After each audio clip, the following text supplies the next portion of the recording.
always scribbling, Harry? It's a compulsion. I thought I might flush out some birds. He used to come up here by the old water tank. It's a favorite spot of mine. Shall we up the hill? Well, I thought you were going to shoot me, Craig. Oh, you writers in your imagination. Over the phone, you said you wanted to talk. I just wanted to tell you how much I admire your work. All of your books, Harry. Thanks, Craig. You really do write well, Harry. But you got too close.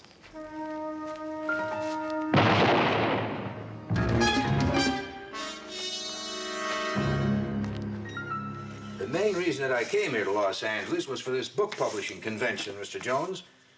Now, Harry Doyle was supposed to meet me here. When he didn't, I called him up at the inn in Los Reyes.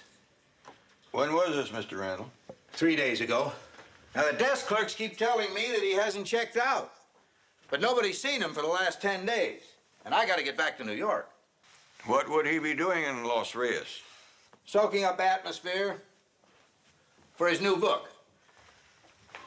Los Reyes was his old hometown.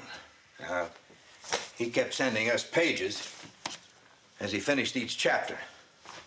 Well, I never did get to Palm Springs. Oh, please, don't unpack. Sorry. Did you check the police? Sure. But, really, I'd rather not have them in if we can help it. Embarrassing. Listen, there was a time when Harry Doyle hit the booze pretty hard. Now, I'm worried about him. But I've got to be honest, I'm worried about the book. I want that ending, the last pages. We're setting up to run galley proofs. What's his room number at the inn? 24. Look, there is one person there who's a good friend of Harry Doyle's, knows everybody. A girl by the name of Nancy something or other. She runs the Paper Mill bookstore. Now, you can level with her. When you say one person, Mr. Randall, you mean Harry isn't well liked? His last book was about Los Reyes, too. He made a bundle. Book clubs, a movie, and a flock of enemies. Frankly, there were problems. When people run out of problems, Mr. Randall, I'll be out of business. After graduating from Stanford, Mr. Doyle worked on the Oakland Times. Such sweet thunder is about growing up in Los Reyes. Let's see, it was bought by Hollywood, and Harry Doyle moved down here to write the screenplay, Sherman Oaks. Does he still live there? No, now he drifts. He's divorced. Oh, about his first book, Such Sweet Thunder, the Los Reyes paper called it Such Sour Grapes. Be interesting to hear what they have to say about the sequel he's writing. Betty, keep calling in case Harry Doyle comes back to L.A. His agent, Writers Guild, trade papers. All right, I'll do that. Now, listen, you be careful, all right? I mean, I hear there are a lot of fancy women up in Los Reyes. They better be careful. They don't realize I'm always gunning for a rich divorcee.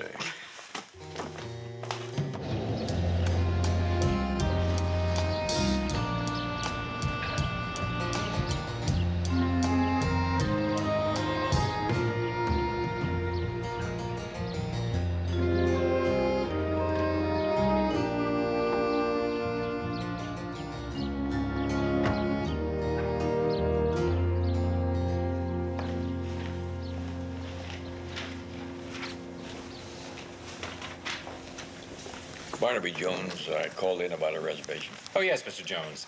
Welcome to the inn. If you'll just fill out this registration card, please. Harry Doyle returned yet? No, sir, not yet. Mr. Jones, this is Mr. Bantry, manager of the inn. Mr. Jones? How do you do, Mr. Bantry? Mr. Jones is looking for Mr. Doyle. Oh, is that so, Mr. Jones? I represent his publisher. Do you happen to know where he is? I have no idea. Now, Mr. Doyle takes off 2 or 3 days at a time, gathering material for his book, or whatever writers do. Did he mention when he returned? Oh, he never does. Well, that's a good writer. He keeps everyone in suspense. Oh, I see what you mean.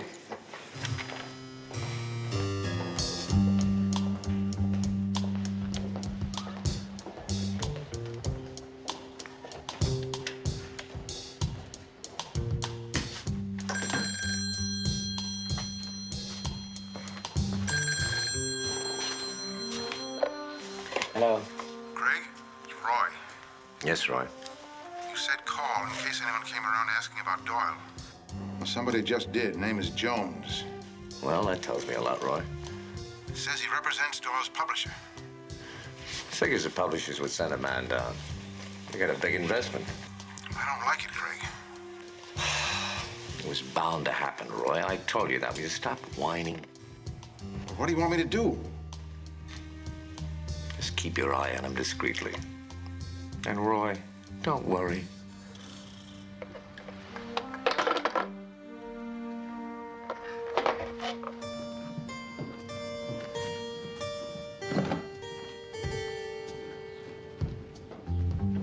Gratuity, $1.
Harry's new novel is really fabulous. And I'm not just saying that.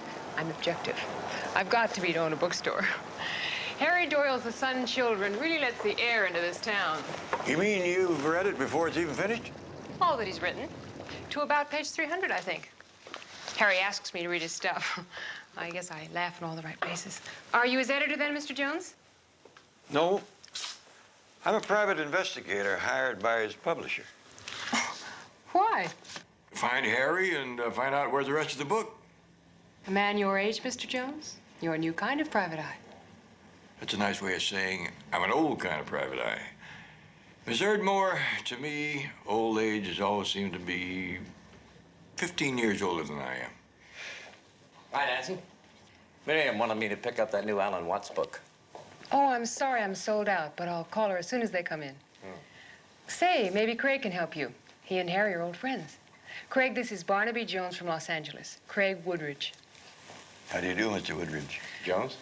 Mr. Jones is a private investigator. He's looking for good old Harry Doyle. Oh, no kidding. Well, we all know how Harry likes to take off. You and Harry are old friends? Yeah. Went to high school together. Harry goes off on these trips of his alone, I take it. Oh, yeah.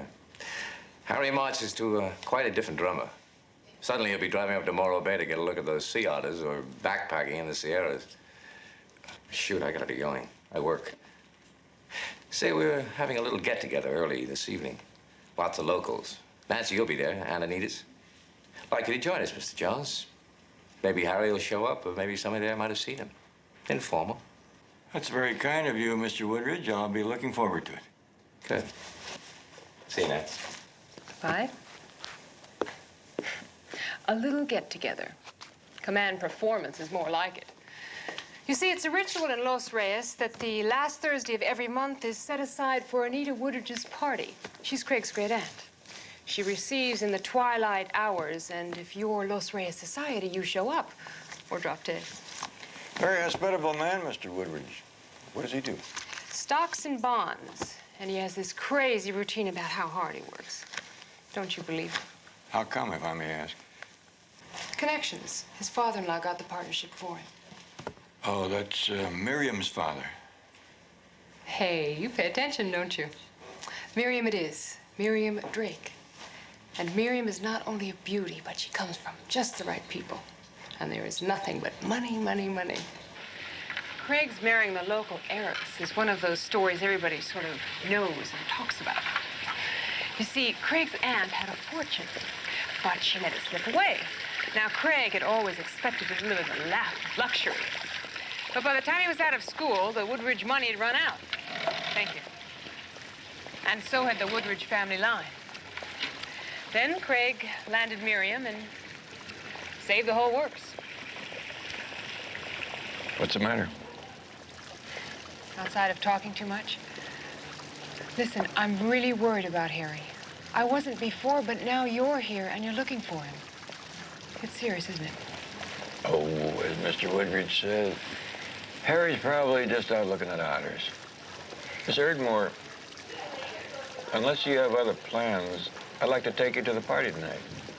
I don't have a date, and if I did, I'd think about breaking it. That's very flattering. Where and what time? Anytime after 5 and right here. Fine. Listen, let me put you on hold. My secretary tells me there's a call from California. Yes, hello. Oh, hello, Mr. Jones. I'm in Los Reyes. Looks like your hunch might just turn out to be correct. As far as the people here know, Harry's just off on another one of his Jones. But he must know we're waiting for those last pages. How many has he turned in so far? Just a minute.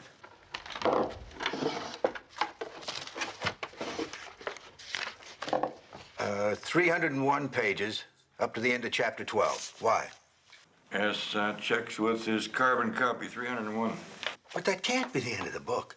Yeah, I know. That's what's so funny. I found another page back of his wastebasket. As from first draft. He just started on it. It's numbered 334. 334? Did you find any other pages up to there? No, that's what I wanted to check. 33 pages are around there somewhere in the last chapter. Find them. Send them to me airmail special registered. And call me. Yes, sir. I mean, find Harry, too, of course. Give him hell and tell him to call me. You got it? Now, excuse me. I'm talking to Washington.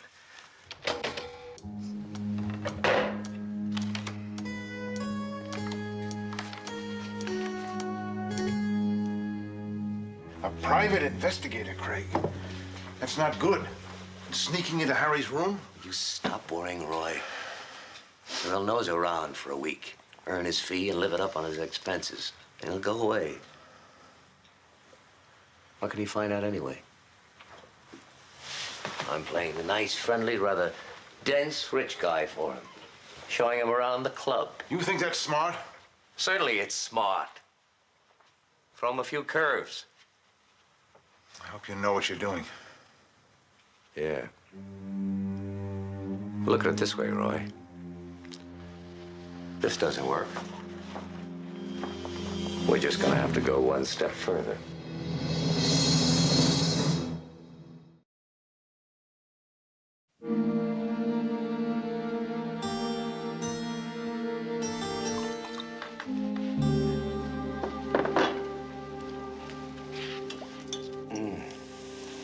Oh, that turns me on. Oh, I don't mean the scent you use. It's the aroma of Miriam that's underneath. What's with you the last couple of days? You've been so playful. I'm always playful. Come on, Buster, you can't pull that off. I'm not trying to pull anything off. What people don't know about people. We've known each other all our lives. We've been married for 6 years. Still seems as if we've been walking on opposite sides of the street. It's ridiculous, Miriam. No, it isn't. But it doesn't matter. Most people spend all their lives walking on the other side of the street.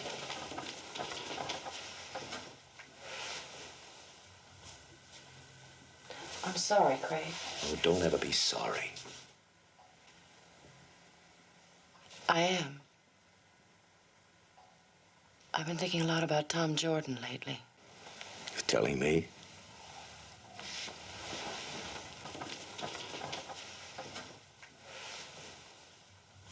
After all these years. I don't know. He just seems to be in my head, smiling that nutty smile of his. Miriam, please don't dwell on the past. I'm not dwelling on it. I like it. Maybe it's Harry Doyle. Coming back, stirring everything up. Talking about the good old days. Harry reminds me of Tom. Well, that's crazy. They're nothing alike. Tom was a lot bigger. He was 15 pounds heavier. Men see. Size, shape, and haircuts. Women see other things. You suppose Harry will be there tonight? How should I know? Probably out somewhere on a binge. No, Harry doesn't drink like that anymore. Well, maybe not. But you sure are lately. Mm-hmm. Do you mind?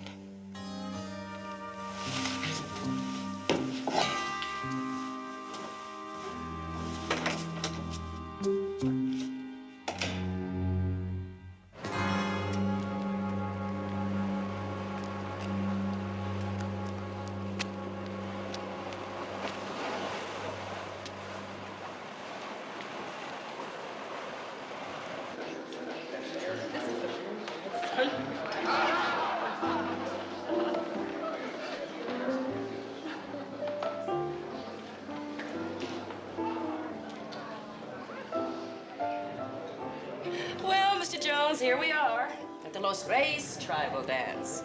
It's an ancient rite. That's a pretty good cross-section of the tribe here already.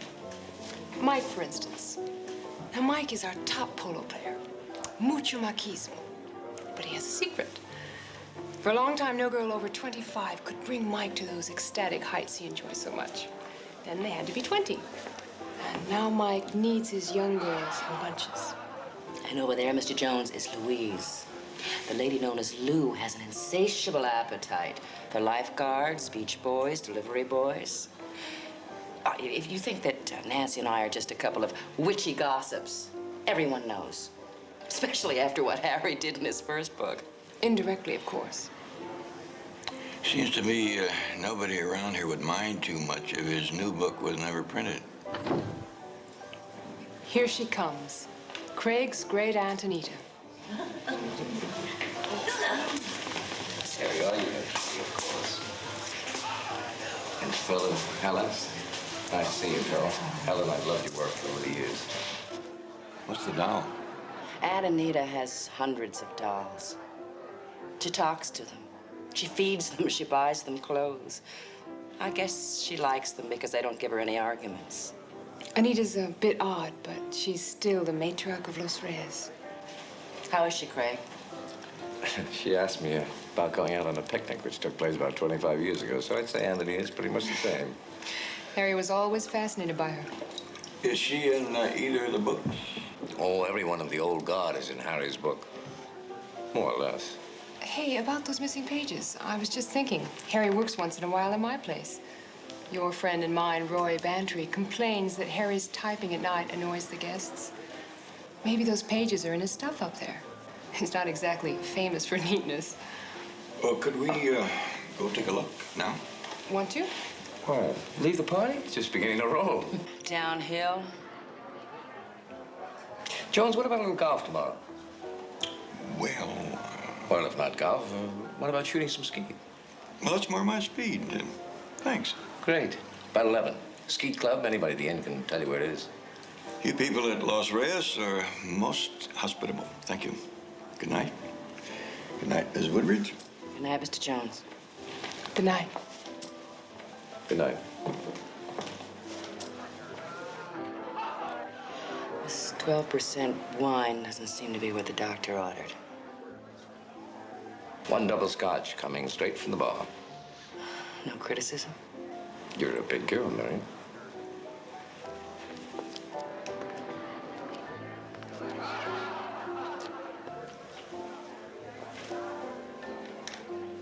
There can't be other pages. I keep tabs on that carbon in Doyle's room. You lean too hard on him about the noise. He's been working over at Nancy's, she said. He was keeping my guests awake. Well, now Mr. Jones and Nancy are on the way over to the paper mill. You follow them. It's getting dark in another half hour. And try and find out if they come up with something.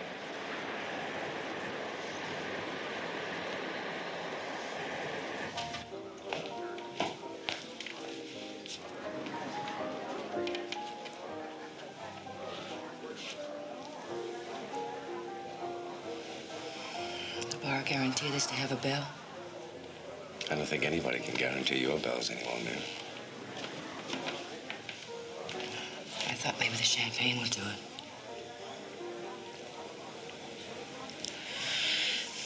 It isn't really a bell. I don't know what it is. But it does ring. Then everything's quiet, peaceful, for a little while. You know, I think your Aunt Anita maybe has the right idea. She always seems so happy somehow. You call that happy? You know, when things went sour. When Tom Jordan drowned. Thanks a lot. That's when we got married. Sour. They've never really been sweet since. Have they, darling?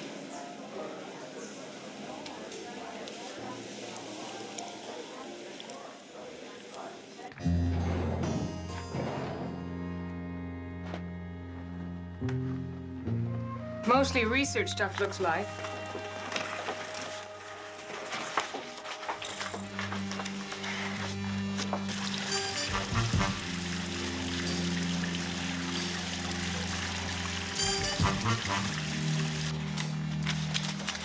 More research stuff.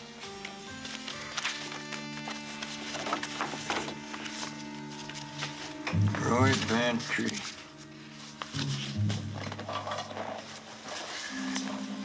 Who was first to reach the deep waters were Tom Jordan. These are all about Tom Jordan's water skiing accident. Mm-hmm. He and Miriam were engaged, you know. Then about 6 months after he drowned, Miriam married Craig. Well, that looks like about everything, Barnaby. Yeah. Say, do you mind if I hold on to these for a day or so? Sure. And I'm sorry I wasn't any more help. Say, you're my date. Can I take you home? No, thanks. I've got a few things to do around here. But it was a nice date. Yeah. Me too.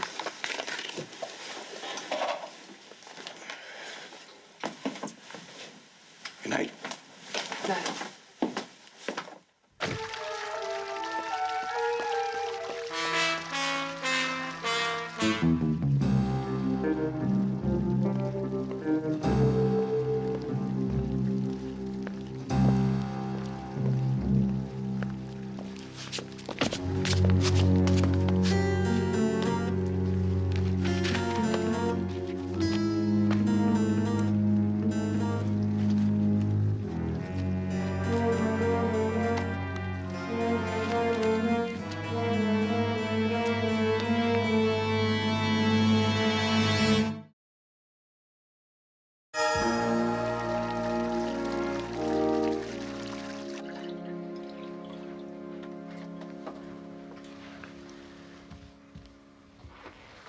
But they took money, too.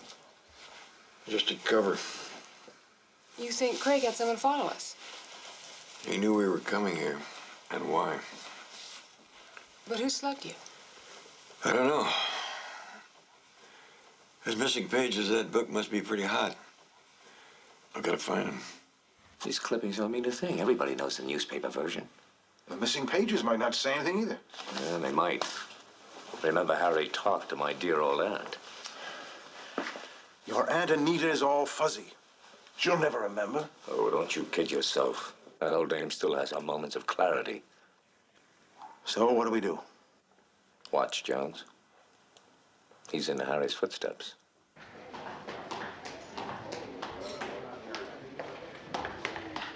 Ah, Mr. Bantry. I've been looking for you. Oh, what can I do for you, Mr. Jones? Oh, I wanted to tell you how much I'm enjoying your service. It's very personal. Well, thank you, sir. Thank you very much. Anything I can do to make your stay more pleasant? Well, yes, there is. Since you were the first on the scene when Tom Jordan was drowned. Oh, that was so long ago. Why are you interested? Well, it's part of the town history, practically, and I wanted to talk to an eyewitness. Well, let's see. I was fishing the lake in a rowboat. It's a good bass lake, that Lake Emerald. Craig Woodrich and Tom Jordan were water skiing. Tom was skiing, Craig was driving the boat. Jordan lost control around a turn, hit a buoy, knocked him unconscious, sank like a stone. Oh, it was a terrible tragedy. And Jordan went under before Craig could get to him? That's correct. Before Craig Woodrich could get back. Of course, they were going pretty fast. Craig had to make a big turn to come back. And you were the only witness? Correct. Nobody else out there fishing that time of the morning.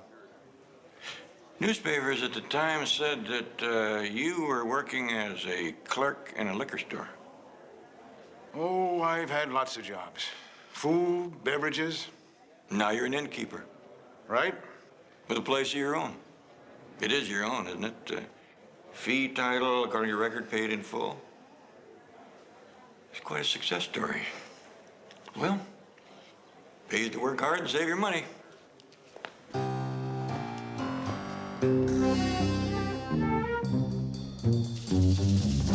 Craig's always late. I don't quite know how to say this. Last night, Nancy and I did a little bit of talking out of school. Thank you. Yes, I know how it is.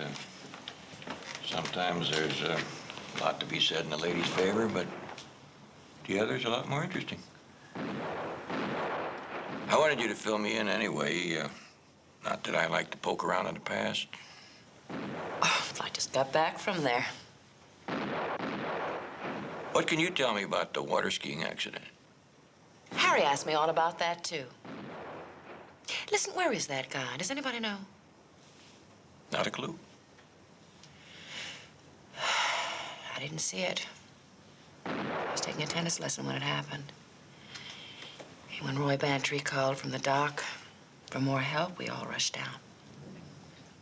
But it was too late. Craig was wonderful. He dived and dived trying to reach Tom. He nearly passed out. When they finally did grapple Tom's body, it was too late. I'm sorry to bring this up. Just such a shock, you know. You know Tom and I were engaged. We were going to be married in a month. It was a shock for the whole town. And Anita more than anybody. Really? In lots of ways, she was closer to Tom and me than our own parents, even. She really took Tom's death badly. That's when she started staying in. Working on her doll collection. She didn't even leave the house when Craig and I were married. I may want to talk to her. You think it'll be all right? Sure. Well, good morning, Gyan. Ready for a little shooting? Certainly, Mr. Woodridge. Ready to go. Good. What do I wish you to? Happy skeets? Let's go, huh?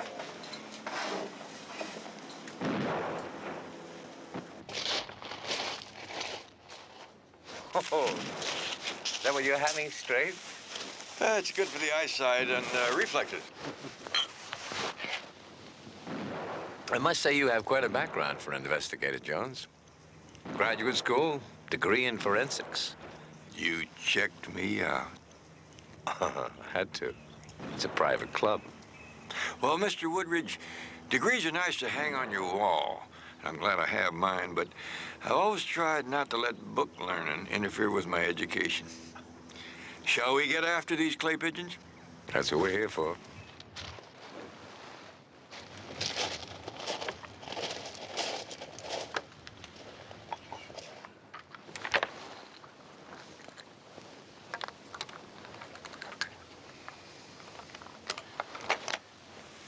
Your Honor, sir.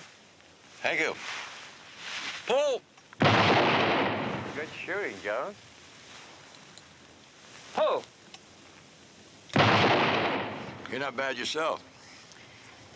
You and Roy Bantry have been friends a long time. You mean Bantry from the inn? Yes. Ever since the water skiing accident. About then. Pull. Shame you couldn't have reached Jordan on time. Well, I tried. Pull! Yes, I know you tried. Miriam told me. She's very proud of you. Said you risked your life to save him. Well, naturally, of course, Could we shoot? I mean, I don't see what this has to do with anything. Hey, chums. But let me show you how that's done.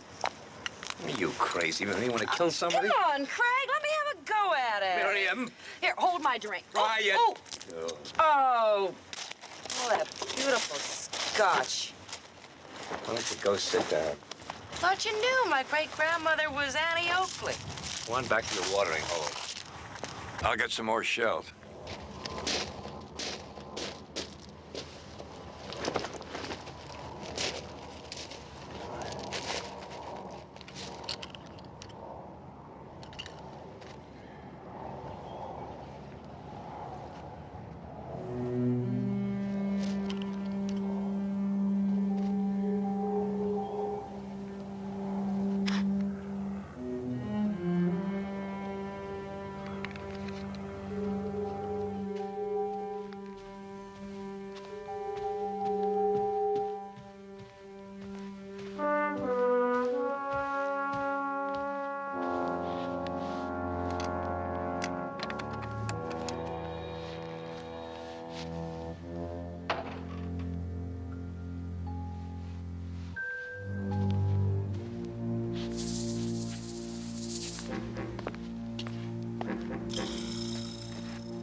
think you have something, huh?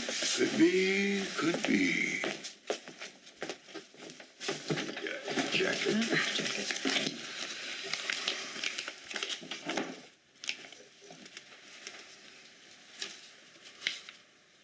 Human hair, oily. Scalp hair, the comb.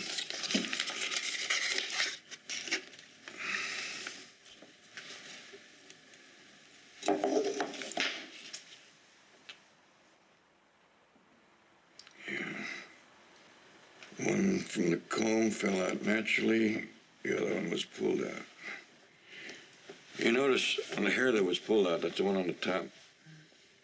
The root is full and seems to have traces of blood on it. They look identical. Same diameter, similar medulla. Both hairs came from Harry Doyle, one from his comb, the other from the jacket of the suspect. Now, the third hair, the black one, that didn't come from Harry's comb. I found it on the lapel of Harry's jacket.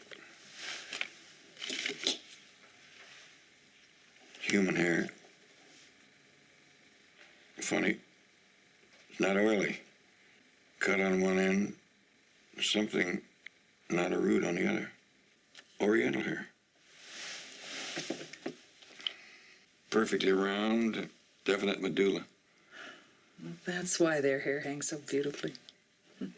Oriental hair.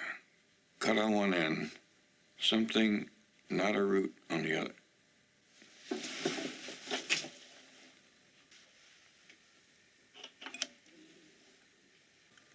Glue.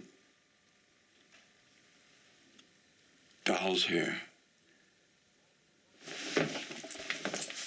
But all this water skiing stuff and taking care of me, he's not just some old character you can file and forget. He's trouble, Craig. Where is he now? I don't know where he is every minute.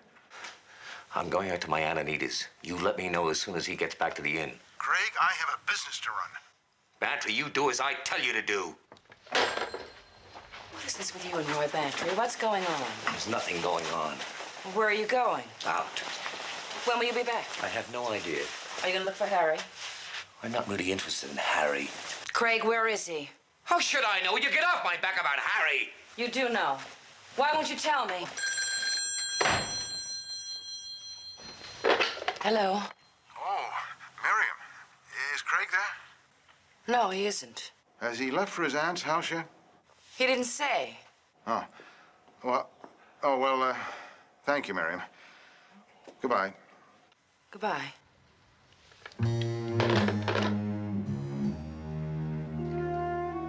This is Tosho from Kyoto. A favorite of mine, aren't you, Tosho? Harry Doyle must have liked Toshu, too. Oh, he likes all my little friends. You had a nice visit with Mr. Doyle. Oh, yes, it's so pleasant talking to him. He's so kind. He asked for my help. Oh? With what? He's a writer, you know, Mr. Doyle is. Oh, yes, a famous one. Well, then you helped him with his novel. Well, he said he was going to write about my friends. My real friends. Now, you come on over and let me introduce you. Girls, this is Mr. Jones. How do you do? That's Betty. That's Fran. That's Edith. And that's Susie. Mr. Jones is a friend of Mr. Doyle's. Do you remember the nice parties we had with Mr. Doyle?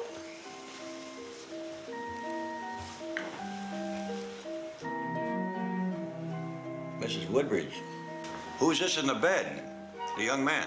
That's Craig. Poor Craig. He's sick. Really? Craig?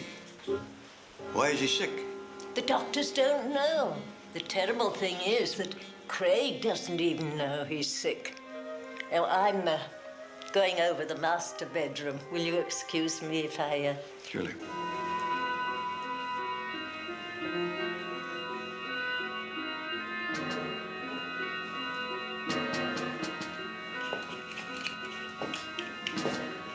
What's that on the floor? Looks like a piece of manuscript paper. No, dear. That's a drop cloth to keep the paint from getting on the rug.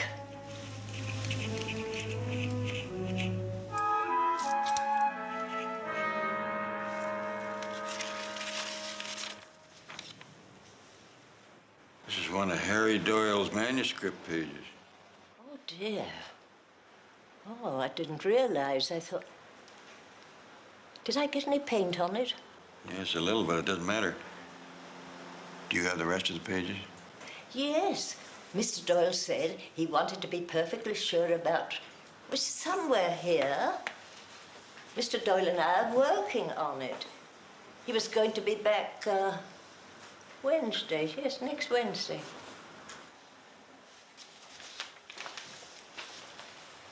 Oh, you found it. Good.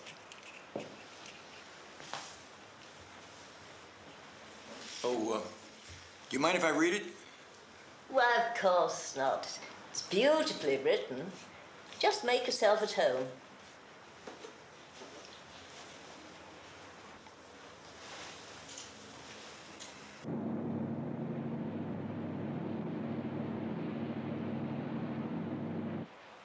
It is beautifully written. What did I tell you? There's a part here that confuses me a little. What's that, dear? Part about Tom Jordan. The character that would be Craig in real life let Tom drown. He didn't try to help him. That Craig let Tom drown. Yes, it's true. Terrible, but true. That's why Craig is sick. The difference between Craig and me is, well, I'm sick, but I know that I am. And that's why I hope Craig will get better soon. Mr. Doyle does too. It's time. It was the lies that made Craig sick. At first, it seemed all right, but of course it never was. Craig came and told me, and we both kept the secret. But when lies have been buried too long, they fester, they rankle. Harry Doyle is right. It's time to let in some light.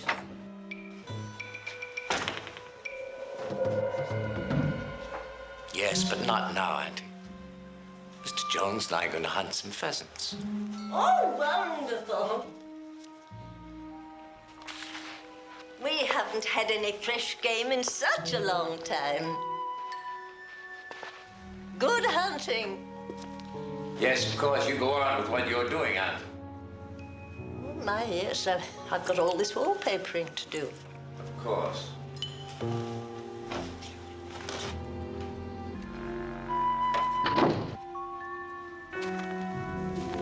So you killed Harry Doyle? Oh, could old Harry Doyle get himself killed? Where's the body? Bet if we dig around here, we find it. Just keep moving. Anita knows we're out here. Anita? I'll just have to take my chances.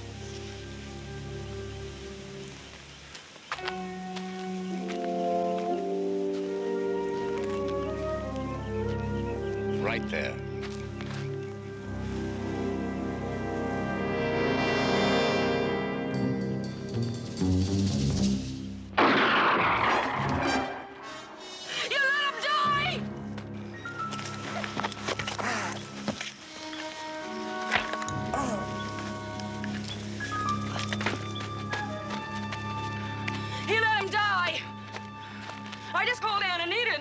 She told me he let Tom Jordan die. Damn you. I loved him.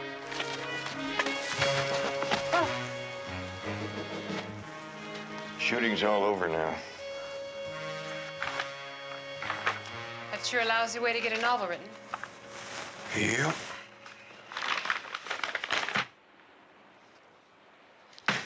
quite a guy. Wish I'd known him.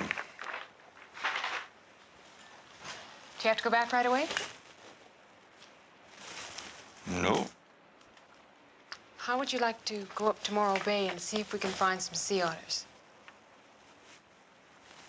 I think that'd be a wonderful idea.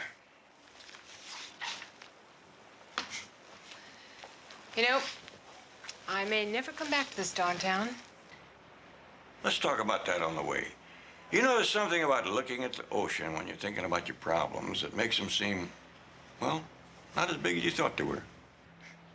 That sounds very comforting and very cliché. It is a cliche. And you know why it's a cliche? Because it's true.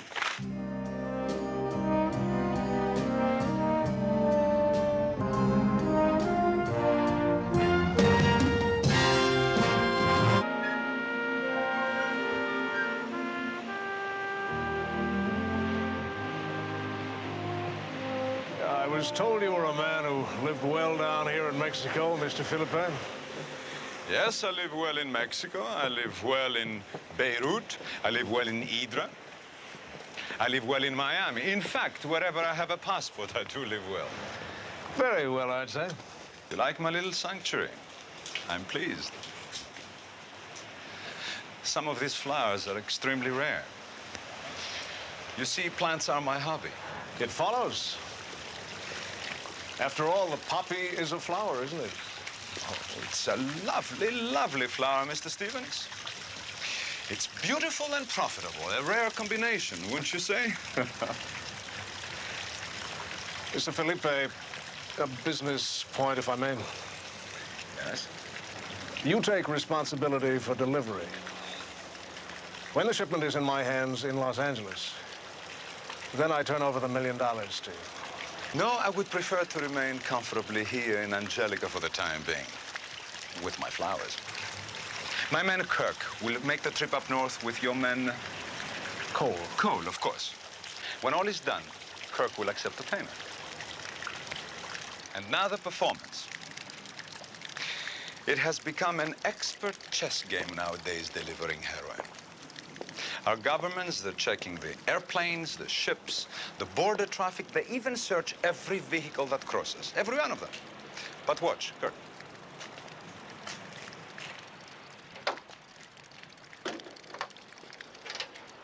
This container holds the water for the windshield washers. It's a reservoir. You see, American cars have all the comforts.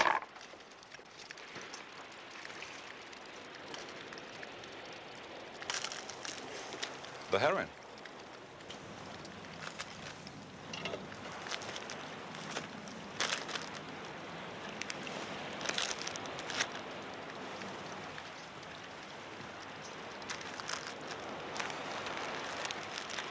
Very neat. Unless they check this car too closely at the border. This car will never cross the border. But this one will. Same model, same reservoir. Will be driven by a man above suspicion, a man that the guard knows quite well at the border, who comes to Mexico often, and who doesn't have any idea of the part he's going to play. And this is the man? His name is Barnaby Jones. He lives in Los Angeles. Comes to Mexico often. He likes Mexican food and enjoys fishing down here.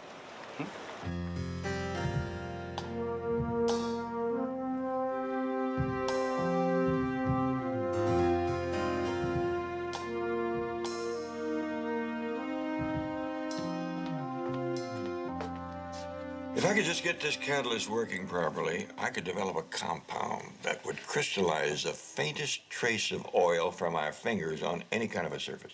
Ah, yes, Herr Professor. You'll laugh all the way to the bank when I get it working. I'll be able to take fingerprints off butterflies. Excuse me. I'm Eleanor Devers. Your door was open. Am I too early? Yes, Miss Devers. This is Barnaby Jones. How do you do, Miss Devers? How do you do, sir? Oh, you're not early. You're right on the button. This is my daughter-in-law, Betty Jones. Hi. Hello. You said on the phone you were trying to locate your father in Mexico. Yeah, it's the first word I've had in almost 2 years. See, Dad just left home. Cedar Rapids, that is, and disappeared. Yeah. Thank you. Well, he was having a lot of business problems.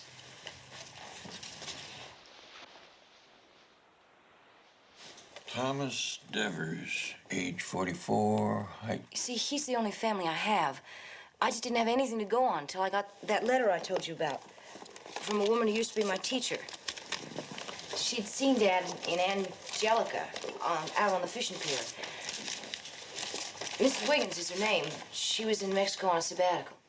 He sent you his love. He has made up his mind that here is where he wants to be. Like I said, just beachcombing. Mr. Jones, I know my dad. If I could just talk to him myself. Well, it's a pretty fair lead. Like I said, I can't go to Mexico by myself.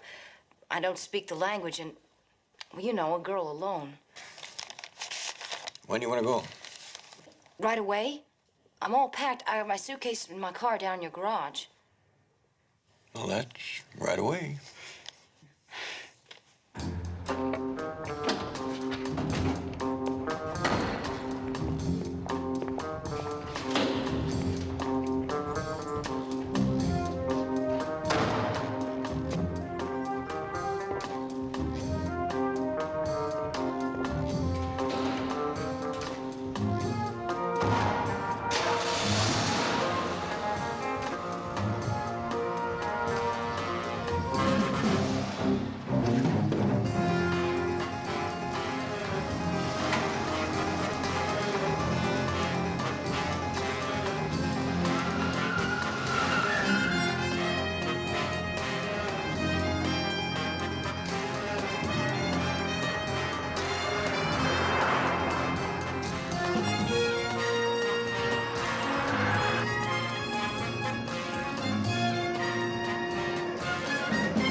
Okay, go ahead. Hey, Barnaby, you heard, huh? Heard what? Well, the Marlin are running real good. Oh, I won't even have time to wet a line this trip. Too bad. Okay.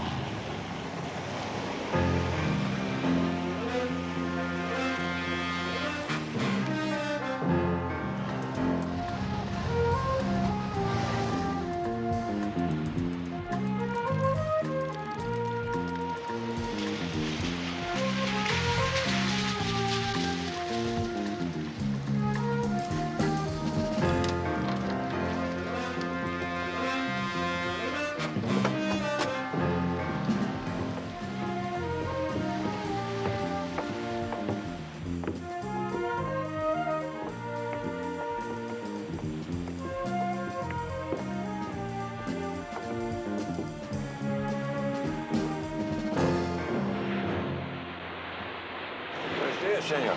Buenos dias, senor, senora. You speak English?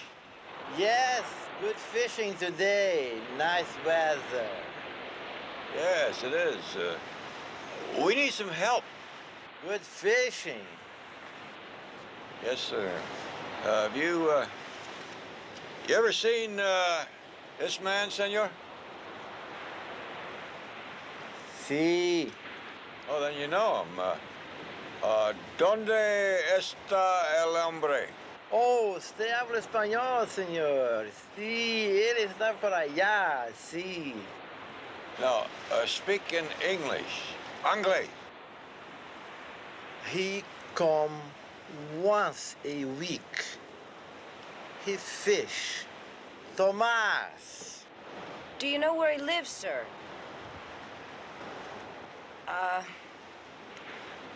Casa. No casa. On beach, la playa. Gracias, senor. De nada, senor. Good fishing. Thank you. Nice weather. Adios.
Dad?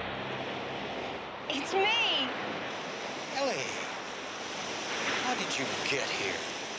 How did you ever find me?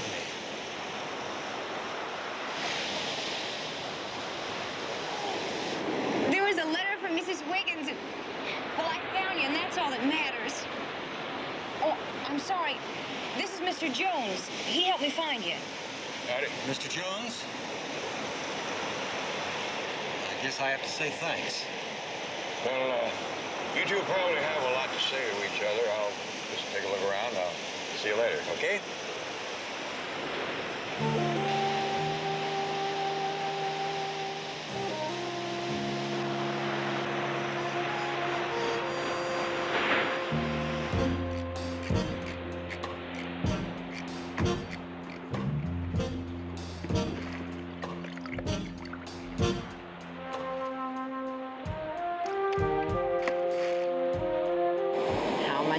Nice performance, kid.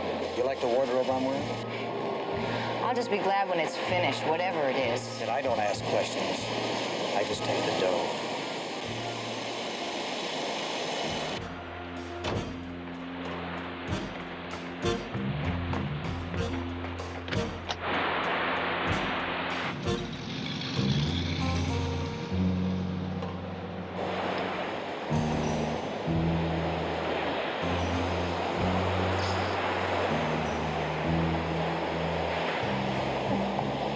You seem very glad to see you. Yeah, but... But not enough to come home with you. You said there's nothing back there for him anymore. Nothing. He's just given up, Mr. Jones. Could you take me away from here right away?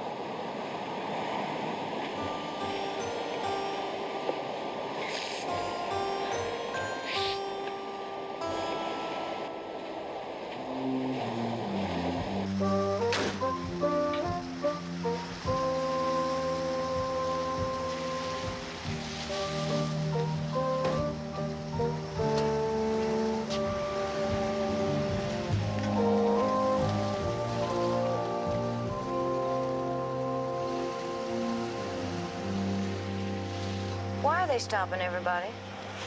Could be anything. Somebody trying to enter the country illegally, contraband, drugs, a lot of that lately. Some days they search every car.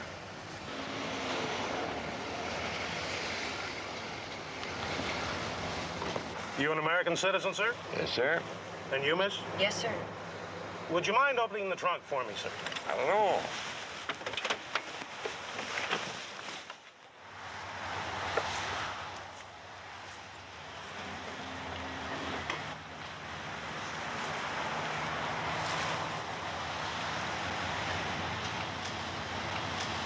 Now, would you open the hood for me, sir? Sure.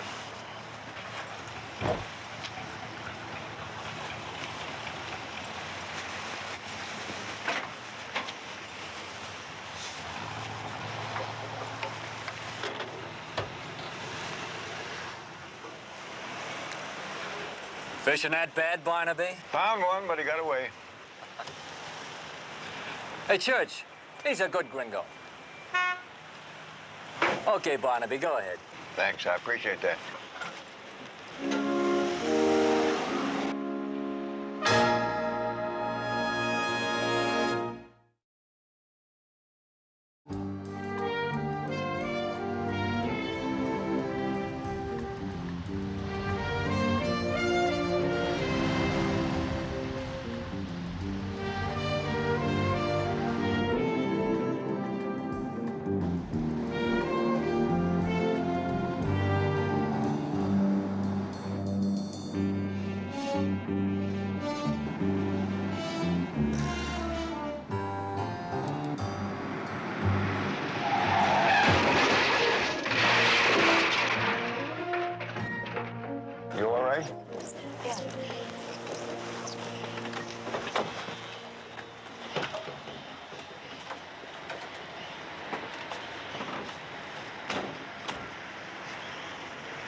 didn't I?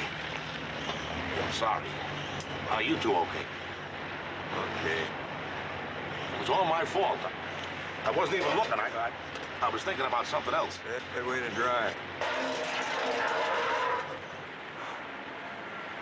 My wife and I saw our first bullfight yesterday. Barbaric, absolutely barbaric. You know those fellas on horses that do the poking? Picadors. Will you pull on this fender? Yeah. Well, they started to stick the bull with those things. Bandoleros, pull out. Out, right. Out, right. I bought some tacos later. I bet it was the same animal. Anyhow, I took my wife down to the motel, and I was on my way to a drugstore. Bitters might help her. Bitters? Really? Thanks. Well, anyhow, I'm going to call up and get a tow truck, and we'll get this thing fixed right away, huh? Well, where's the phone around here now?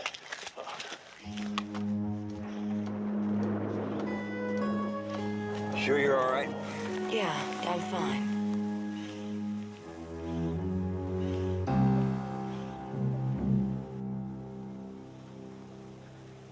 My insurance man in L.A. will contact you, Mr. Jones, and thanks a lot for not blowing your stack like other people would have. Well, Mr. Walters, if I'd thought blowing my stack could get that wheel fixed quicker, I might have done it. Well, that's all there is. Officer, I'm clear with you. Okay. Thank you. Goodbye.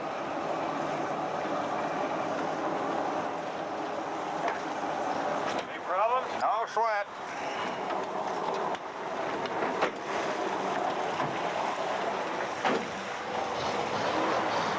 A lift to his garage if you like. Thank you, Deputy.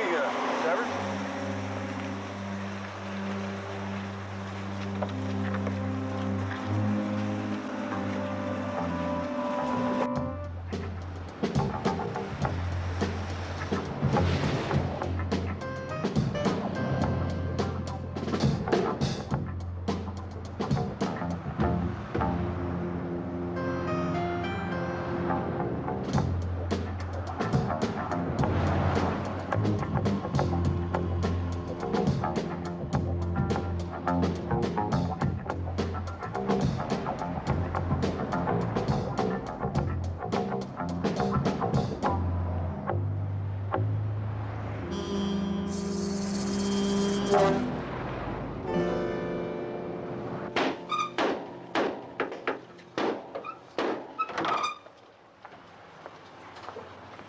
Shouldn't be too much longer.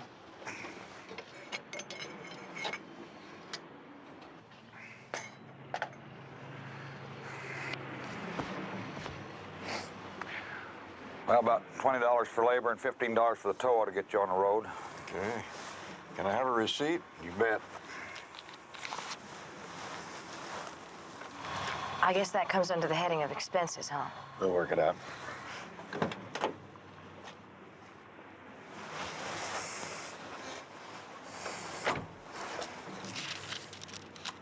Hey, Art.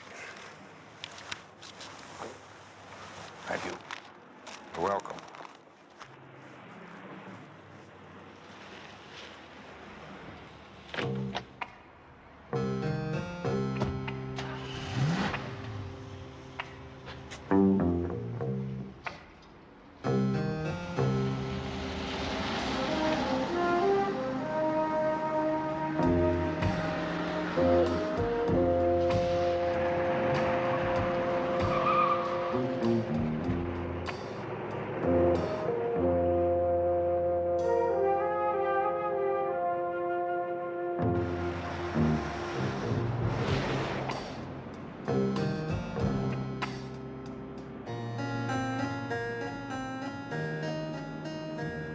Something bothering you, Mr. Jones?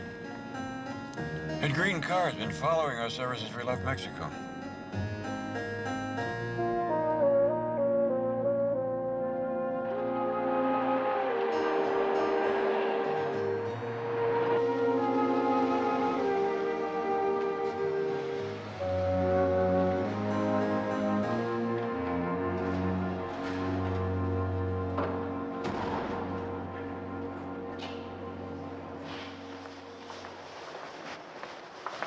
Sorry things didn't work out better for you.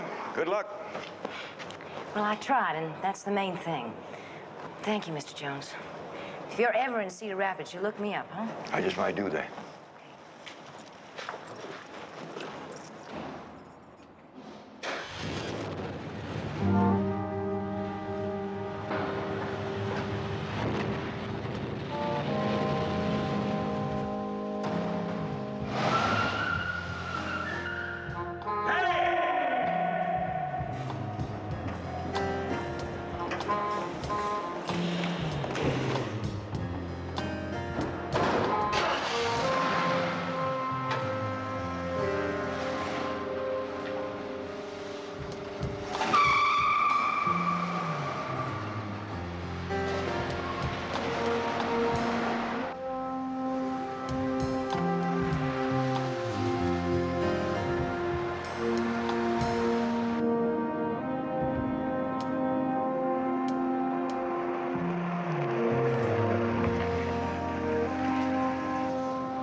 You make good time. Blue's a divine color on you.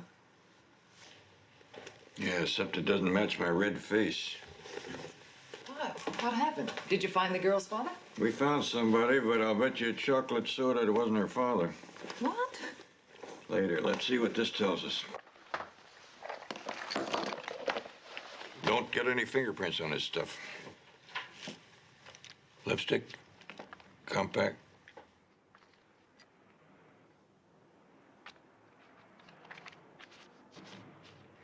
What's that?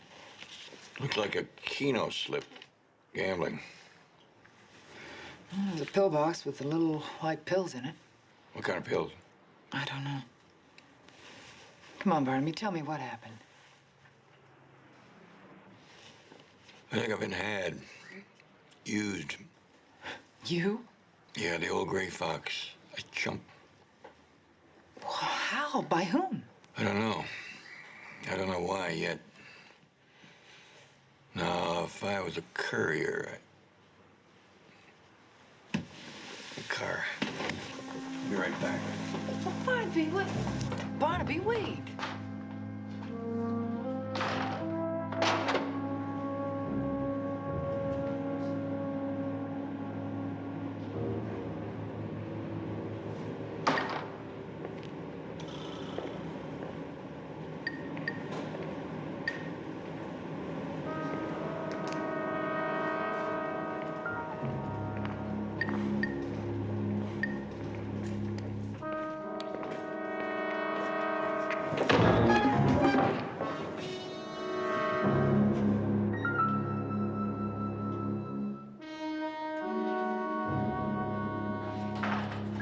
Barnaby, you know, there's just one special thing.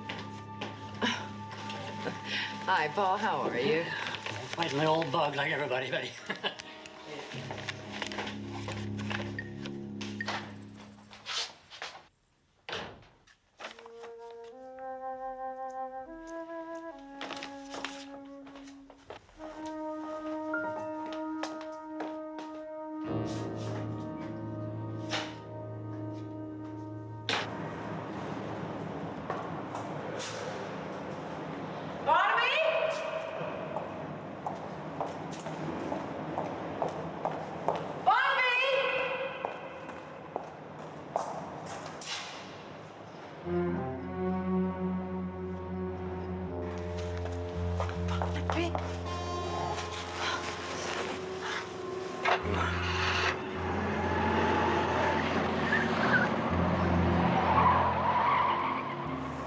You gotta admit, when I make mistakes, I make them in bunches.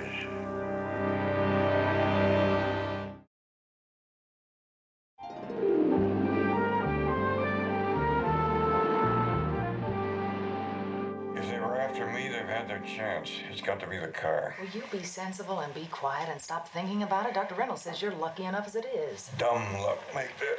And that girl, this damsel in distress. Now, where do you think you're going? Call Pete down to the garage and tell him I'm on my way. Barnaby. And don't act like a worried daughter-in-law right now. Act like a secretary. Check on that license number, and maybe that stuff in her purse will tell us something. Honey, I'm okay.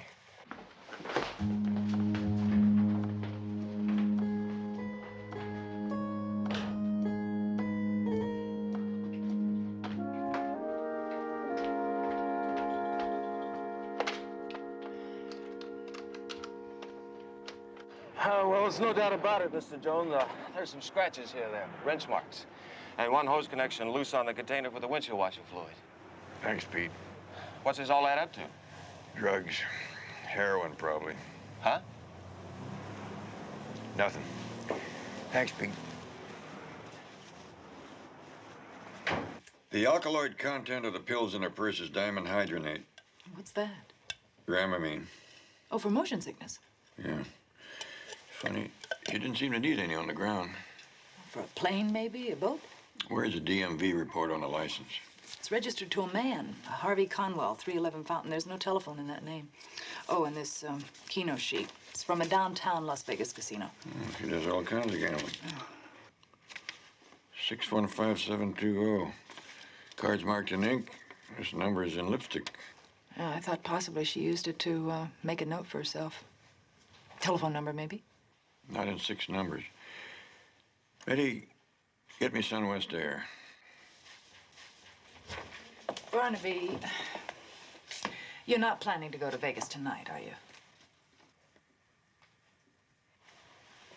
Said his daughter-in-law.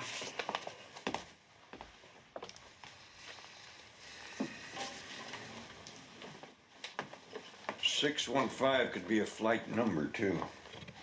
Sunwest Air? Hold on, please. Hello?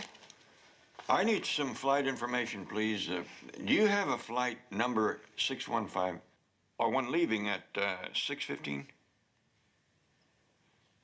Flight 615. What time's it leaving? 7:20. Las Vegas. Thank you very much. Pretty smart cookie. About time. I'm on my way. Barnaby, you should be home in bed. Come on, now, let's get you home and resting, hmm? You mean you just want to drop everything for a little while? Is that what you're saying? What else can you do? Betty, every day some kid gets a taste of the needle because that poison is allowed to get into the country. Every day new lives go down the drain.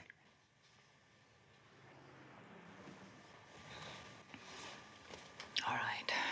Where do we start? I start at 311 Fountain.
Barnaby Jones' office. May I help you? Hello, Betty. Hi. I found Conwell, our friend's father. He's dead. Back of his head caved in. Call a lieutenant and tell him to come over to 311 Fountain. I'll call in the details to him later. Or are you all right? Sure. I'll be in touch.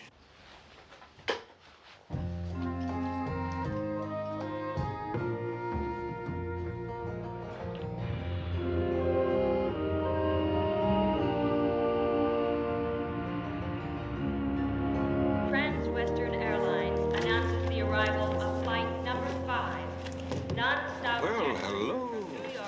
Mr. Jones. Don't you look nice? So different. This is a happy coincidence. Going home? Yeah, and I don't want to miss my flight. I thought you'd be staying for the funeral. What funeral?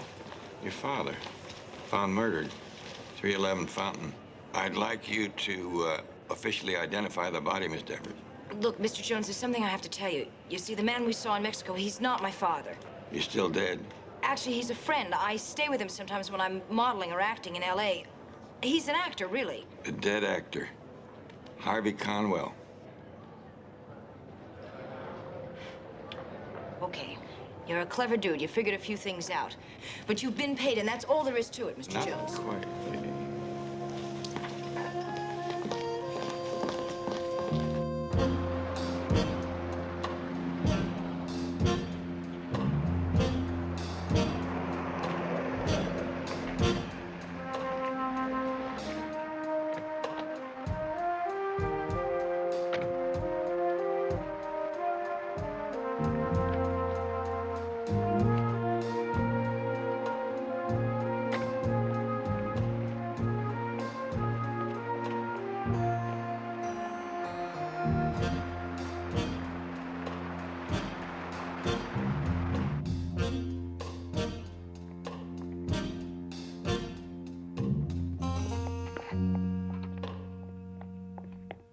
Why did you bring me here?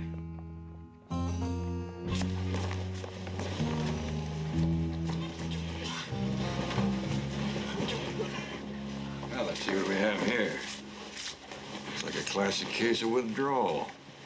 You ever see heroin withdrawal before? They tell me it feels like your gut's full of worms. Hungry worms. Oh, please.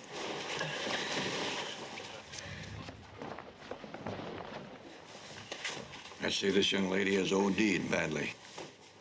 You know what OD is, don't you? That's an overdose. That's when some poor soul gets mixed up and thinks that twice as much is twice as good, but it doesn't work that way. You step across that line and your body starts dying in pieces.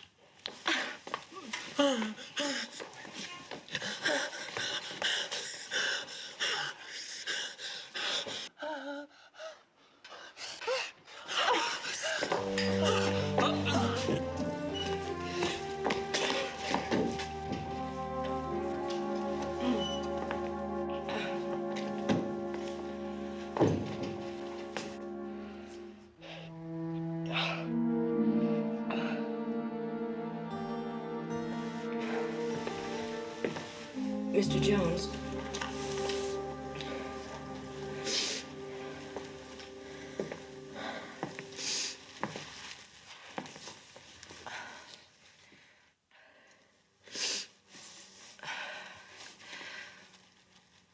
My real name is Laura Tanis. I work weekends in Las Vegas as a cocktail waitress and here as a photographer's model. I went to Mexico with this photographer on a big picture layout. Big deal. Big phony. He cut out and left me with a fat hotel bill. They were going to throw me in jail. And this man approached me. And he offered to help you if you do him a little favor. Yeah. And the favors seemed an awful lot cleaner than most of the favors men ask me, if you really want to know. What was this nice, clean gentleman's name? Raul Felipe, he told me. Who's his buyer in Los Angeles? I don't know. A man named Kirk works for him. I don't know anymore, believe me. They took me for a ride as much as you. Would you recognize this Raul Felipe if you saw his picture? Yeah, I think so. Let's go.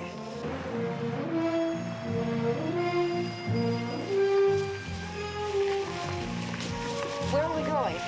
Police headquarters to look at mug shots.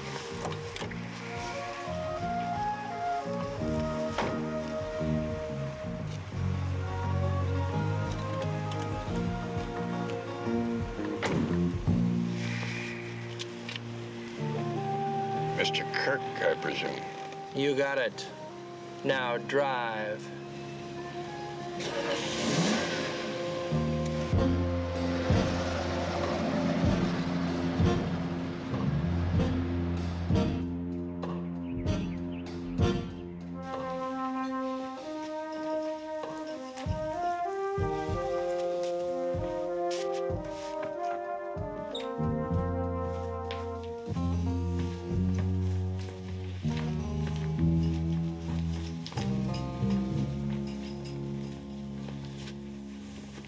You're looking at an agitated man.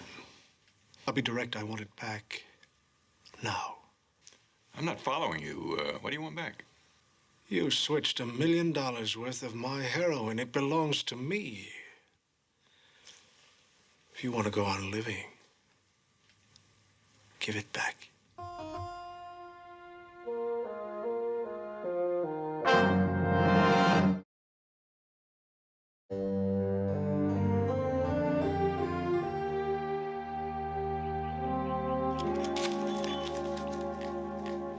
Isn't that heroin? No, a substitute. Ounce for ounce. Sugar? Sugar. Jones, either you're very stupid or you think I am. Didn't you figure that I'd analyze this stuff? Mr. Stevens, this is as big a surprise to me as it is to you. Kill the girl. Don't fool with her first, just kill her. No. Now, Mr. Felipe is going to be here soon, and I'm sure he's going to want to handle this himself. I want that stuff now. We wait for Felipe.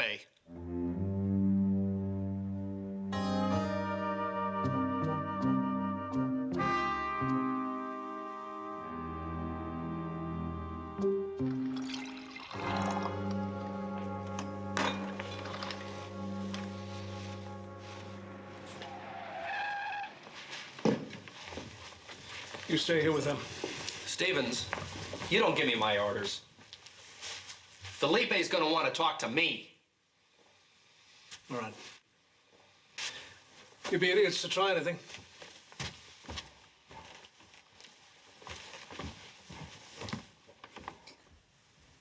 Eleanor, listen fast.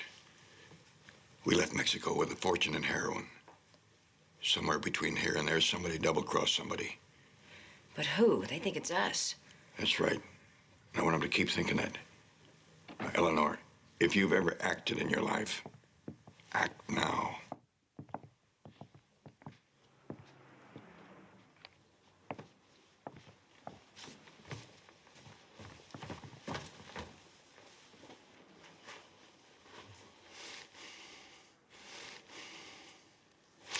You tramp. I can kill each one of you, slow or fast, or in front of each other.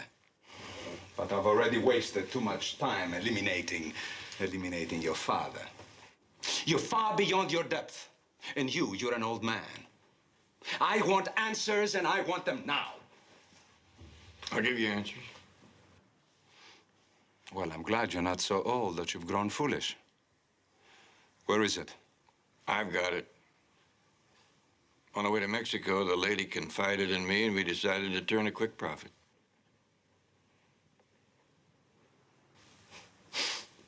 You two amateurs. You decided you want to turn a quick profit. $1 million is a pretty big temptation, even for a solid citizen like myself. So we switched sugar for the heroin and left the heroin south of here. He's already sold it, Felipe. This is just a stall to keep alive. Perhaps, perhaps not. You undoubtedly have a proposal for me. All I can offer at this time is your merchandise for our lives. Put it away, please. He's lying. And if they're not, And if you kill them, you've lost nothing. But I will lose $1 million worth of heroin. Give it to me. I only say please once.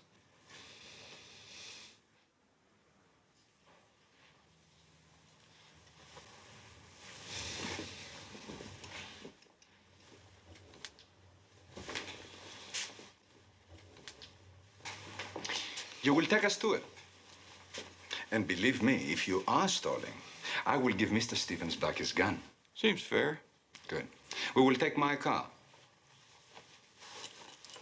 It is your party, Mr. Barnaby Jones, so you drive.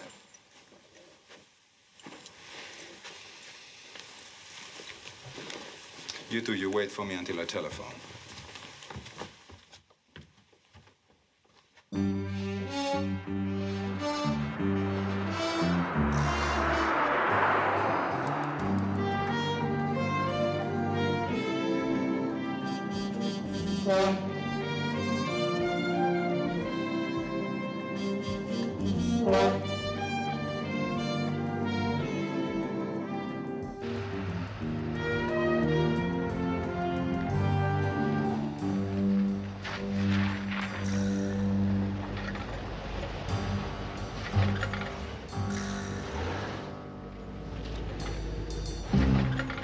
Why'd you stop here? You should try to stay calm, Mr. Stevens. I read an article last week that said that many physical ailments are the direct result of a nervous disposition. Felipe, how much longer are you going to let him waste time? No longer. Where is it? I don't know. I don't have it. I never did. I knew it.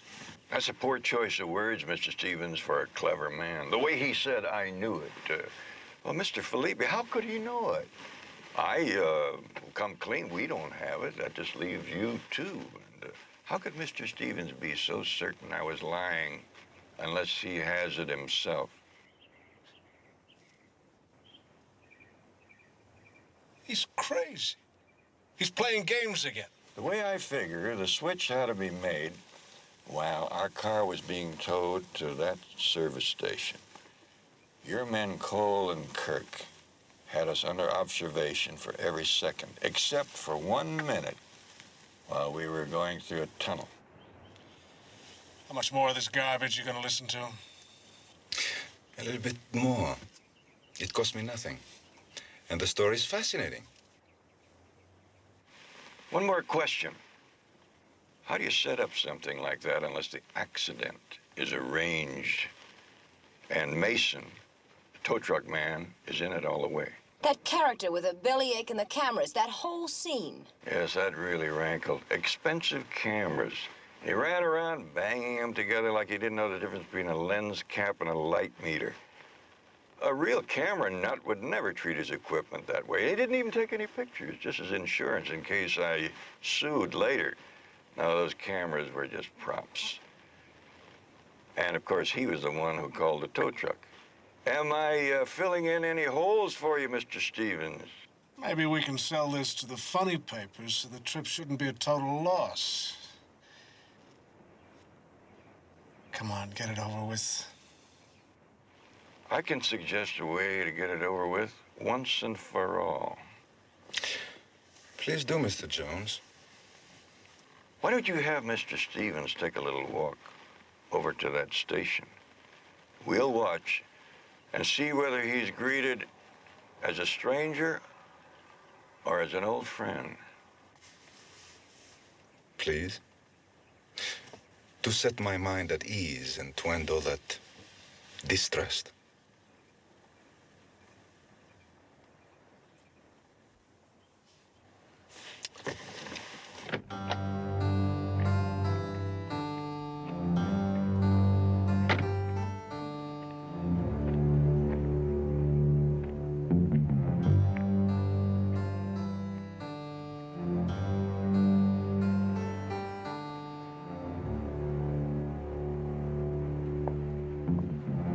Mason, you don't know me. Don't pay any attention to me. Just keep on walking. You don't know me. That's right. That's right.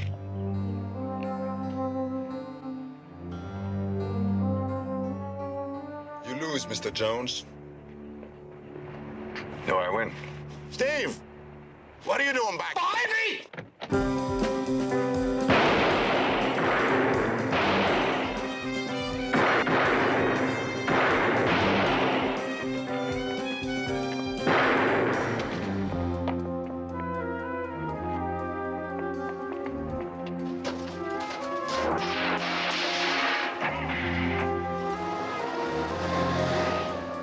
Get out.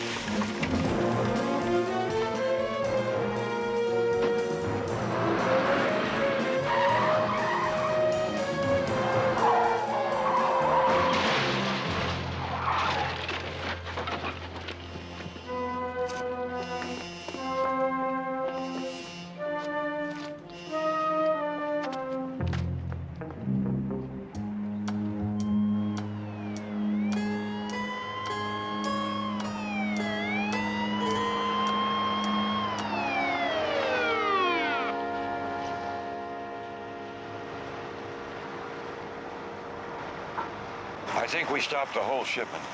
Looks like the real stuff. Worth a fortune on the street. You're gonna have to go with them now. I'll be testifying about you, Eleanor. Everything, including how you helped. Thank you. You know, I ran so hard for so long. It might be good to stop running for a while. Maybe I'll figure out where I belong. You belong where you earn your way. This may cost you time, some hurt, but you're gonna be all right. I think you're gonna be fine.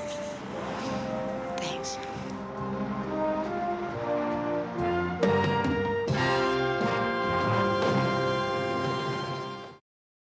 The sun over the Sonoran Desert did not so much rise as it detonated, casting a hard, white light across the jagged hills of Angelica, Mexico. Dust motes danced in the still morning air of a lush, sprawling hacienda that felt less like a residence and more like a fortress disguised as a botanical garden. High above the tiled courtyard, on a shaded terrace lined with rare orchids and terraced terracotta pots, sat Raoul Philippe. He was a man who moved with the patient, unhurried grace of an apex predator that had long since forgotten what it was like to be hunted.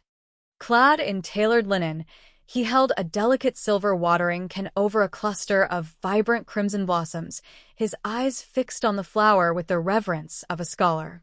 Across from him sat Stevens, an American whose tense posture and expensive suit were thoroughly out of place amidst the quiet tranquility of the courtyard.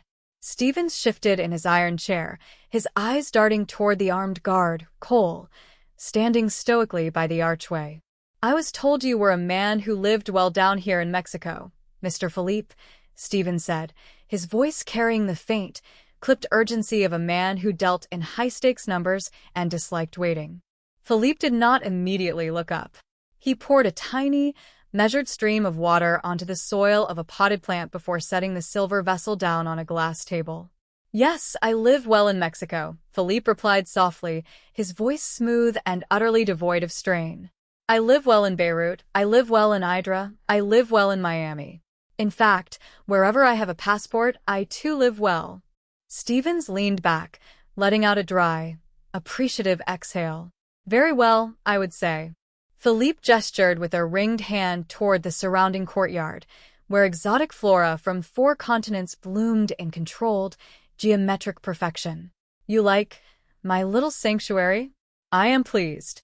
Some of these flowers are extremely rare. You see, plants are my hobby." Stevens smiled thin-lipped, crossing his legs. "It follows. After all, the poppy is a flower, is it not?" "It is a lovely, lovely flower," Mr. Stevens, Philippe murmured, touching a velvet petal with the tip of his finger. "It is beautiful and profitable, a rare combination, would you not say?" Stevens leaned forward, placing both forearms on the table. The sharp edge of business cut through his polished exterior. "Mr. Philippe, a business point, if I may." "Yes. You take responsibility for delivery," Stevens stated firmly. "When the shipment is in my hands in Los Angeles, then I turn over the $1 million to you." Philippe shook his head slowly, a faint, condescending smile playing on his lips. "No." I would prefer to remain comfortably here in Angelica for the time being, with my flowers. My man, Kirk, will make the trip up north with your man, Cole. Cole, of course. When all is done, Kirk will accept the payment.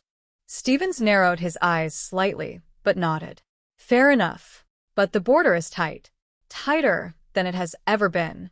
Philippe rose from his chair and walked toward an immaculate, dark blue sedan parked in a shaded driveway just below the terrace balcony. Stevens and Cole followed him down the stone steps. Standing near the open hood of the vehicle was Kirk, a broad-shouldered man with quiet, cold eyes. And now the performance, Philippe said, gesturing toward the gleaming engine bay of the vehicle. It has become an expert chess game nowadays, delivering heroin. Our governments, they are checking the airplanes, the ships, the border traffic. They even search every vehicle that crosses, every single one of them. Stevens looked under the hood, rubbing his chin. So how do you propose to pass $1 million of pure white powder through a line of armed border guards? Watch, Kirk, Philippe commanded quietly. Kirk stepped forward, unscrewing the cap of a plastic fluid reservoir attached to the inner wall of the engine compartment. This container holds the water for the windshield washers, Philippe explained, pointing a manicured finger at the component. It is a reservoir. You see, American cars have all the comfort. The heroin goes inside. Stevens tilted his head, inspecting the reservoir carefully. Very neat. Unless they check this car too closely at the border. Philippe chuckled, a low, dry sound. This car will never cross the border. Stevens frowned. What? But this one will, Philippe continued, gesturing toward a second car parked just inside the garage bay. It was the exact same model, same trim, same paint, right down to the identical windshield washer reservoir under the hood.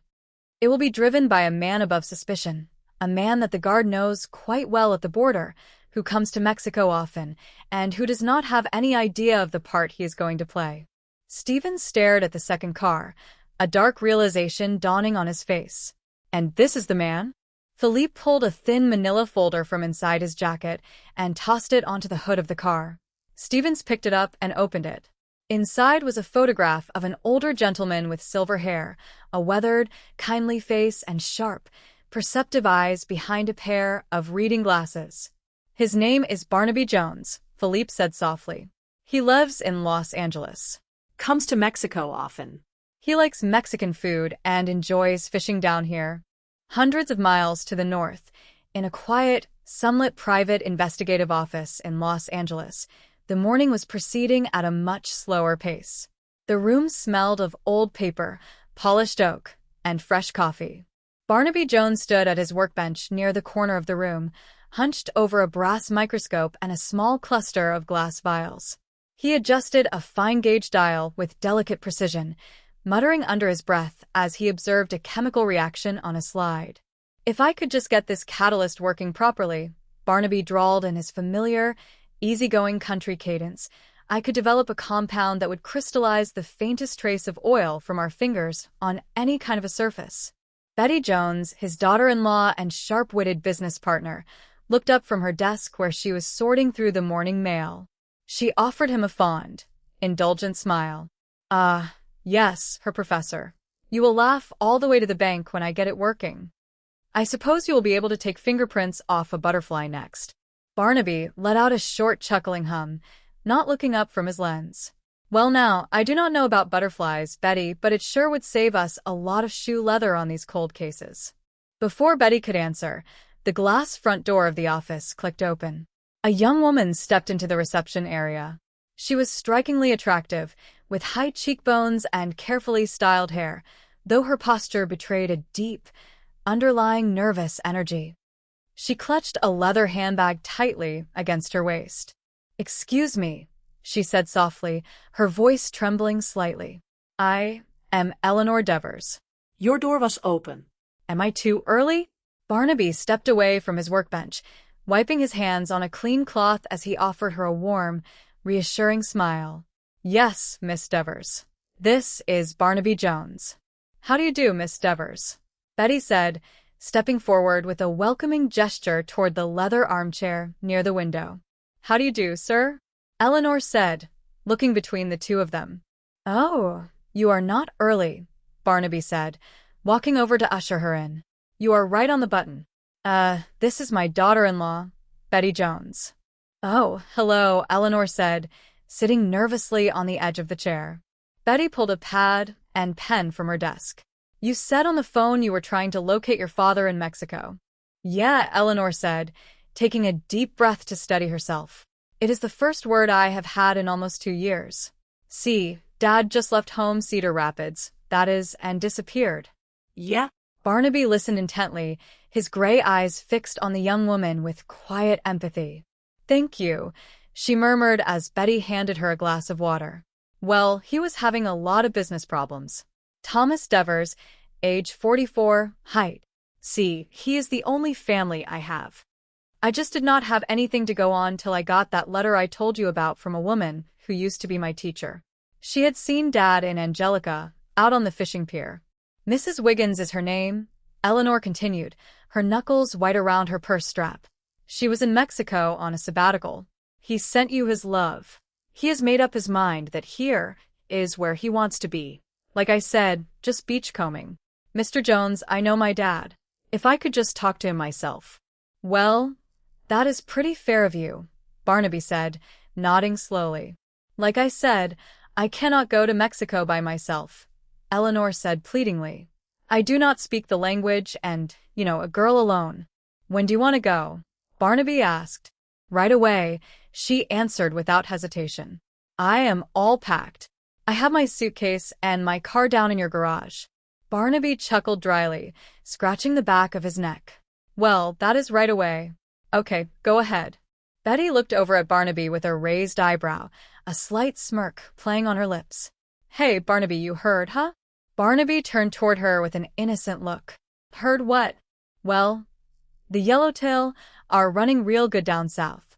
"Oh," Barnaby sighed with mock disappointment, waving a hand dismissively. "I will not even have time to wet a line this trip. Too bad." "Okay," Betty smiled, shaking her head. "Drive safe." The drive south across the border into the coastal region of Angelica was long and warm. By early afternoon, Barnaby's station wagon was rolling slowly along the dirt access road near the sun-baked pier of Angelica. The ocean air smelled rich with salt and drying kelp. Barnaby pulled the car up near a cluster of wooden fish markets and stepped out into the bright Mexican sunlight. Eleanor stepped out from the passenger side, shielding her eyes from the glare.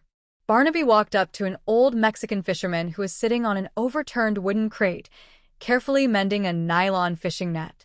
"Buenos dias, señor," Barnaby said in his cheerful, heavily accented tone.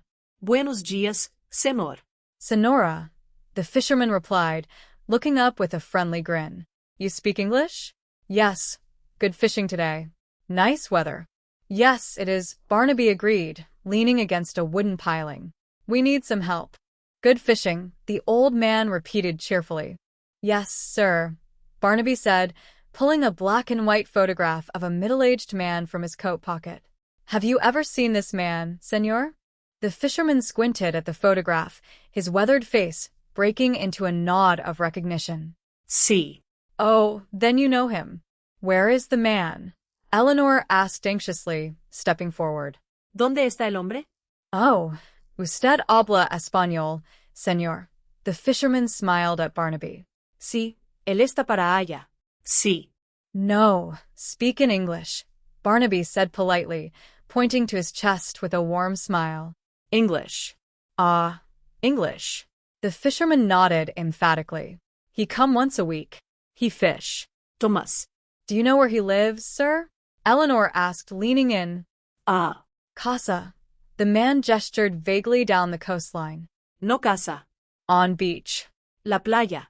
Gracias, señor, Barnaby said, touching the brim of his hat. De nada, señor, the fisherman called out as they turned back toward the car. Good fishing. Thank you. Nice weather, Barnaby replied over his shoulder. Adios. Adios.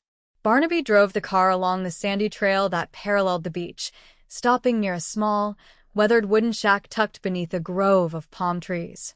The sound of surf crashing against the rocks was loud and steady. A man in dirty canvas trousers and an unbuttoned shirt was sitting on an upside-down bucket near the door of the shack, cleaning a small fish with a rusty pocket knife.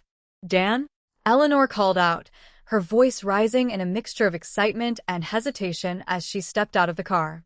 It is me, Ellie. The man froze. He looked up, his face hardening as he recognized her. How did you get here? How did you ever find me?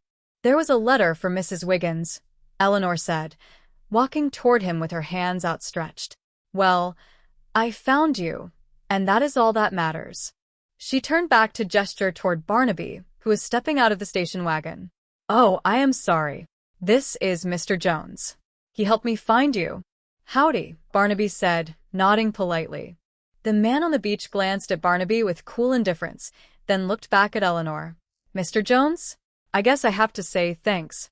Well, Barnaby said, looking between the two of them with a practiced, neutral expression, you two probably have a lot to say to each other. I will just take a look around. I will see you later, okay? Barnaby walked down toward the water's edge, giving them privacy, though his sharp eyes continued to scan the perimeter of the beach and the surrounding dunes. As soon as Barnaby was out of earshot, the man's demeanor shifted entirely. The weary, beachcomber act vanished, replaced by a cold, transactional demeanor. Nice performance, kid, the man muttered, scraping the scales off his fish. You like the wardrobe I am wearing? I will just be glad when it is finished, whatever it is, Eleanor whispered sharply, glancing over her shoulder at Barnaby. I do not ask questions. I just take the dough. The man chuckled quietly. You seem very glad to see me. Yeah, but... Eleanor trailed off, looking away toward the horizon. But not enough to come home with you, he finished for her. Tell him what we agreed on. A few minutes later, Barnaby walked back up toward the shack. Eleanor turned to him, wiping a tear from her eye with a handkerchief, playing her part seamlessly. He said there is nothing back there for him anymore, Eleanor said softly, her voice quivering with emotion. Nothing. He says I am giving up, Mr. Jones. Could you take me away from here right away? Barnaby looked at the man, who simply shrugged and turned back to his fish. Barnaby's expression remained calm, but his eyes narrowed slightly. Sure thing, Miss Devers. Let us get back on the road. They reached the United States border crossing at Tijuana by late afternoon. Long lines of automobiles were idling in the dusty lanes, waiting to pass through the white inspection booths. State troopers and Border Patrol officers were moving methodically from vehicle to vehicle, performing unusually thorough checks. Why are they stopping everybody? Eleanor asked nervously, watching a border guard tap on the window of a truck ahead of them. Could be anything, Barnaby replied calmly, resting his arms on the steering wheel. Somebody trying to enter the country illegally. Contraband, drugs, a lot of that lately. Some days they search every car. When Barnaby pulled his station wagon up to the inspection station, a uniformed border guard stepped out of the booth and walked over to the driver's window. You an American citizen, sir? The guard asked. Yes, sir, Barnaby answered smoothly. And you, miss? Yes, sir, Eleanor said, forcing a tight smile. Would you mind opening the trunk for me, sir? The guard asked. I do not know why not, Barnaby said. He pulled the latch and stepped out of the car, standing by as the guard inspected the spare tire, the fishing gear, and Eleanor's luggage. Now would you open the hood for me, sir? The guard requested. Sure, Barnaby said. He walked to the front of the vehicle, popped the latch, and lifted the heavy metal hood. The guard leaned over the engine bay, his eyes scanning the battery, the air filter, and the plastic windshield washer reservoir. He reached out, casually tapping the container before stepping back. Fishing that bad, Barnaby? The guard asked with a chuckle, recognizing the old detective. Found one, but he got away. Barnaby grinned. Hey, Church, he's a good gringo, another guard called out from the booth with a wave. Okay, Barnaby, go ahead, the first guard said, slapping the hood shut. Thanks, I appreciate that, Barnaby said, climbing back into the driver's seat. As they pulled away from the border and merged onto the California highway, Eleanor let out a long, shuddering breath and leaned back against the seat. Suddenly, a loud, metallic screech tore through the air. From a side intersection, A yellow sedan accelerated recklessly, clipping the front left bumper of Barnaby's station wagon with a sickening crunch of tearing steel and shattering glass. The impact jolted the station wagon, forcing Barnaby to wrestle with the wheel before bringing the vehicle to a halt on the shoulder. "I really hit it, did I not?" a man shouted as he scrambled out of the yellow sedan, waving his arms in panicked apology. "I am sorry. Are you two okay?" Barnaby stepped out of his car, checking on Eleanor first. "You okay?" "Okay," she gasped, holding her shoulder. "It was all my fault," the driver of the yellow sedan babbled, walking around the crumpled front fender. He was a plump man wearing a loud Hawaiian shirt, with 3 expensive camera cases slung awkwardly around his neck and shoulders. "I was not even looking. I was thinking about something else." "Good way to drive," Barnaby muttered dryly, inspecting the bent metal of his front wheel well. "My wife and I saw our first bullfight yesterday," the man rambled on, gesturing wildly with his hands, causing his heavy camera lenses to clatter loudly against one another. "Barbaric, absolutely barbaric. You know those fellas on horses that do the poking?" He leaned down near the wheel, reaching for the crushed fender. Pick the door. "Will you pull on this fender?" Yeah, Barnaby said, bending down beside him to grasp the jagged edge of the steel. They started to stick the bull with those sticks. The man continued loudly, pulling on the metal. "Pull out." "Out, right," Barnaby agreed, pulling hard. "Right." "Out, right," the man shouted. "I bought some tacos later. I bet it was the same animal. Anyhow, I took my wife down to the motel, and I was on my way to a drugstore. Bitters might help her." "Bitters? Really? Thanks." The man paused, wiping sweat from his forehead. "Well, anyhow, I am going to call up and get a tow truck, and we will get this thing fixed right away. We will get the phone around here, and all that. You sure you are all right?" "Yeah, I am fine," Barnaby said, eyeing the man's chaotic demeanor with growing suspicion. "My insurance man in Los Angeles will contact you, Mr. Jones," the driver said, pulling a card from his pocket and handing it over. "And thanks a lot for not blowing your stack like other people would have." "Well, Mr. Walters," Barnaby said slowly, taking the card, "if I had thought blowing my stack would get that will fixed quicker, I might have done it." A county sheriff's cruiser pulled up behind them, its lights flashing red and blue. A young deputy stepped out, clipboard in hand. "Well, that is all there is," the deputy said after taking down their statements. "Officer, I am clear with you." "Okay. Thank you." "Goodbye." "Sullivan." "I will try it," Barnaby said, turning to the deputy. "Give you two a lift to his garage if you would like," the deputy offered, pointing down the road toward a small service station. "Thank you, deputy," Barnaby said. "Whatever," Eleanor murmured, following them to the police cruiser. At the small rural garage, the mechanic, a burly man named Mason wearing grease-stained overalls, lowered the station wagon from the hydraulic lift. "Should not be too much longer," Mason said, wiping his hands on a rag. "Well, about $20 for labor and $15 for the tow ought to get you on the road." "Okay," Barnaby said, pulling out his wallet. "Can I have a receipt?" "You bet," Mason nodded, stepping over to the small wooden desk in the corner. "I guess that comes under the heading of expenses, huh?" Eleanor remarked softly. "We will work it out," Barnaby said. "Here you are," Mason said, handing Barnaby the paper slip. "Thank you," Barnaby said. "You are welcome." Mason turned back to his workbench. Barnaby stood near the driver's door of his car, his eyes fixed on the side mirror. Out on the highway, parked under the shade of an overpass, was a dark green sedan that had been idling there since they crossed the border. "Something bothering you, Mr. Jones?" Eleanor asked, noticing his gaze. "That green car has been following us ever since we left Mexico," Barnaby said quietly. Eleanor shifted uncomfortably, avoiding his eyes. Barnaby drove the rest of the way to Los Angeles in silence. When he pulled up to the front of her apartment building, he shifted the car into park and turned to her. "Sorry things did not work out better for you," Barnaby said gently. "Good luck." "Well, I tried, and that is the main thing," Eleanor said, offering a tight, sad smile. "Thank you, Mr. Jones. If you are ever in Cedar Rapids, you look me up, huh?" I just might do that, Barnaby replied. When Barnaby arrived back at his office, night had fallen over the city. Betty was still at her desk, working under the soft glow of a desk lamp. She looked up as the door opened, her face lighting up with a mixture of relief and amusements. You make good time, Betty said, standing up to greet him. Blue is a divine color on you. Yeah, Barnaby said with a wry grin, except it does not match my red face. What? Betty asked, frowning. What happened? Did you find the girl's father?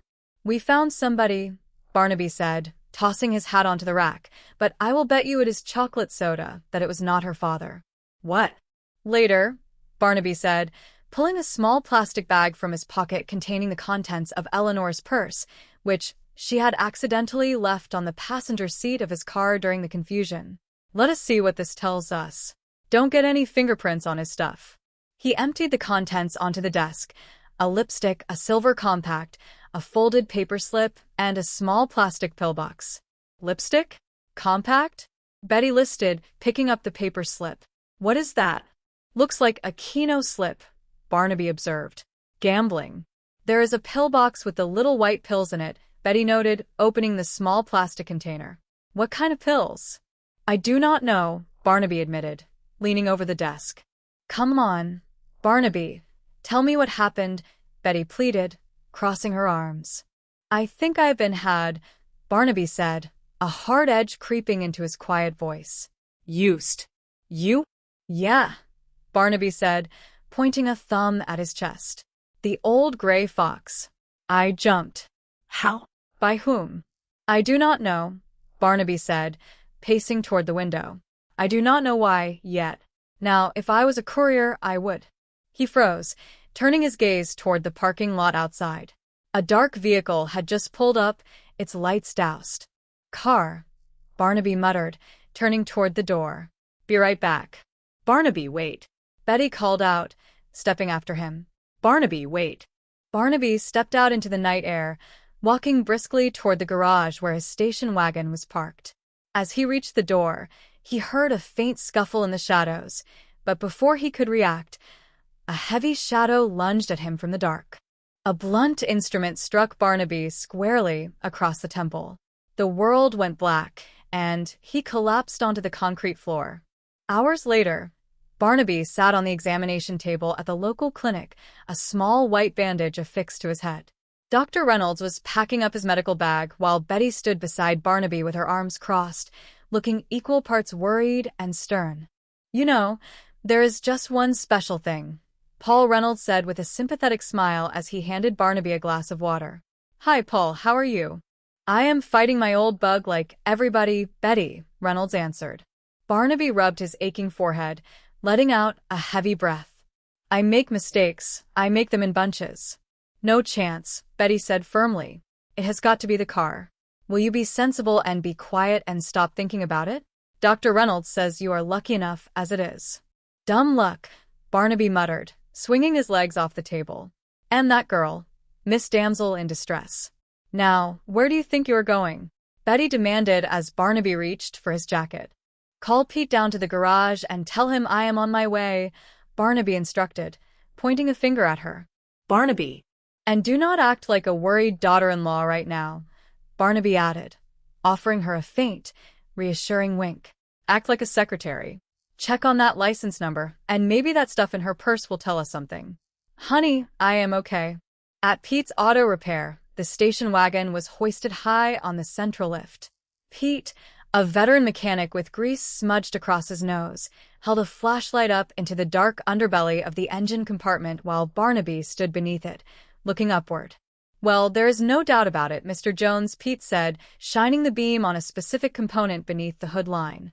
There are some scratches here and there, wrench marks, and one hose connection loose on the container for the windshield washer fluid. Thanks, Pete, Barnaby said, his eyes narrowing as he stared at the plastic reservoir. What does this all add up to? Pete asked, wiping his brow. Drugs, Barnaby answered flatly. Heroin, probably. Huh? Nothing, Barnaby said, stepping back. Thanks, Pete. Barnaby walked out to his car and picked up the shop telephone, dialing the office. Betty answered on the first ring. Barnaby, I got the lab report on those pills from the purse. The alkaloid content of the pills in her purse is dimenhydrinate. What is that? Barnaby asked. Dramamine, Betty replied over the line. Oh, for motion sickness. Yeah, Barnaby mused, rubbing his chin. Funny, she did not seem to need any on the ground. For a plane, maybe? A boat?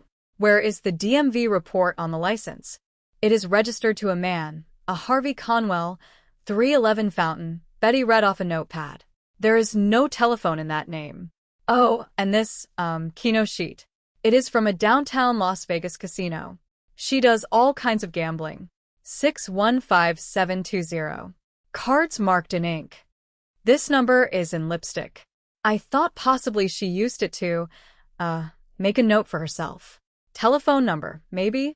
Not in 6 numbers, Barnaby said thoughtfully. Betty, get me Sunwest Air. Barnaby, you are not planning to go to Vegas tonight, are you? Betty asked, her tone rising in protest. Said his daughter-in-law. Barnaby smiled faintly. 615 could be a flight number, too. Hold on, please, Betty said, switching lines. A moment later, a desk clerk came on the line. Sunwest Air? Hello? Barnaby said into the receiver. I need some flight information, please. Do you have a flight number 615 or one leaving at, 6:15? Flight 615, the clerk answered smoothly. What time is it leaving? 7:25.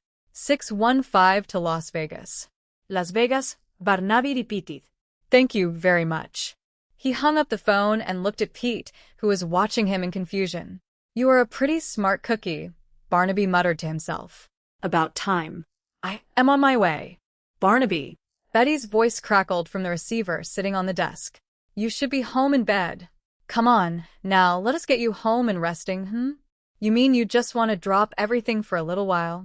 Barnaby said softly into the mouthpiece. Is that what you were saying? What else can you do? Betty, Barnaby said, his voice dropping into a tone of quiet, unyielding severity. Every day some kid gets a taste of the needle because that poison is allowed to get into the country. Every day, new lives go down the drain. A pause filled the line before Betty let out a long breath.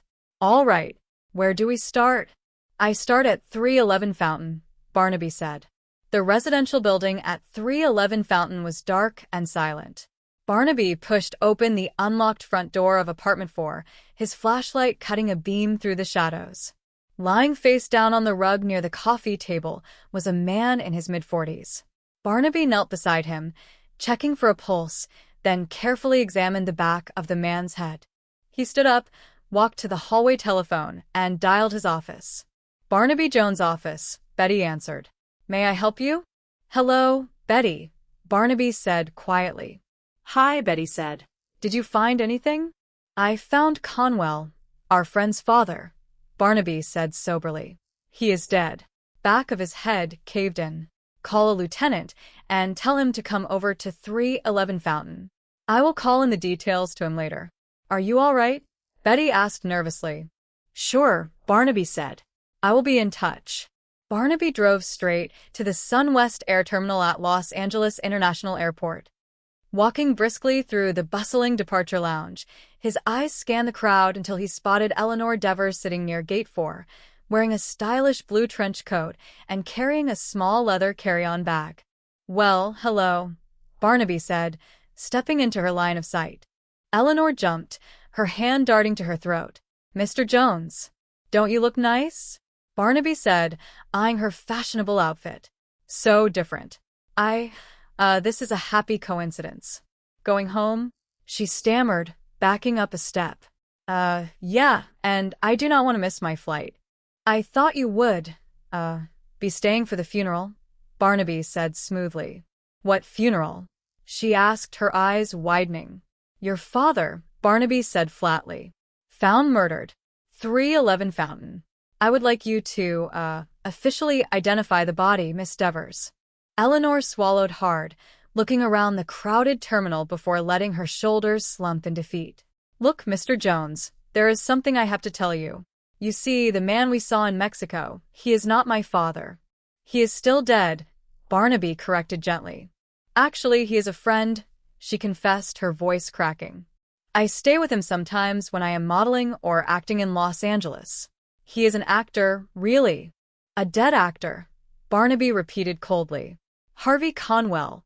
Okay, she said, leaning against a pillar, her glamorous posture vanishing entirely. You are a clever dude. You figured a few things out. But you have been paid, and that is all there is to it, Mr. Jones. Not quite, lady, Barnaby said quietly. Barnaby guided Eleanor out of the terminal and into his station wagon. But before they could pull out of the airport parking structure, 2 heavy sedans boxed them in. 4 armed men stepped out, their handguns leveled at the windshield. Within 20 minutes, Barnaby and Eleanor were pushed into a dimly lit, damp basement beneath an industrial warehouse on the outskirts of the city. Sitting in a folding chair in the center of the room was Kirk, alongside Cole and Stevens. Standing near the back wall was a young woman tied to a post, her body shivering uncontrollably, her skin pale and clammy as she moaned in agony. Why did you bring me here? Eleanor whimpered, backing away from the armed guards. Barnaby looked over at the shivering woman in the corner. Well, let us see what we have here. Looks like a classic case of withdrawal. You ever see heroin withdrawal before? They tell me it feels like your gut is full of worms. Hungry worms. Oh, please, Eleanor gasped, averting her eyes in horror. I see this young lady has OD badly, Barnaby continued, his voice sharp and direct, directed straight at Eleanor. You know what OD is, don't you? That is an overdose. That is when some poor soul gets mixed up and thinks that twice as much is twice as good, but it does not work that way. You step across that line, and your body starts dying. In pieces. Oh. Eleanor sobbed, covering her face with her hands. Mr. Jones. My real name is Laura Tanis. I work weekends in Las Vegas as a cocktail waitress and here as a photographer's model. I went to Mexico with this photographer on a big picture layout. Big deal. Big phony. He cut out and left me with a fat hotel bill. They were going to throw me in jail, and this man approached me. And he offered to help you if you would do him a little favor, Barnaby supplied. Yeah. Laura sobbed. And the favor seemed an awful lot cleaner than most of the favors men ask me. If you really want to know, what was this nice, clean gentleman's name? Barnaby pressed. Raul Philippe, he told me. Who is his buyer in Los Angeles? I do not know. Laura pleaded, tears streaming down her face. A man named Kirk works for him. I do not know any more. Believe me, they took me for a ride as much as you. Would you recognize this Raul Philippe if you saw his picture? Barnaby asked. Yeah, I think so. Let us go, Barnaby said, stepping toward the door, but Stevens stepped into his path, leveling a heavy revolver at Barnaby's chest. Where are we going? Laura whispered, terrified. Police headquarters to look at mugshots, Barnaby said calmly, looking Stevens dead in the eye. I presume. You got it, Stevens sneered. The door at the top of the stairs creaked open, and Stevens stepped closer, his face twisted in quiet rage. You are looking at an agitated man, Stevens spat. I will be direct. I want it back. Now. I am not following you, Barnaby said smoothly, raising an eyebrow. What do you want back?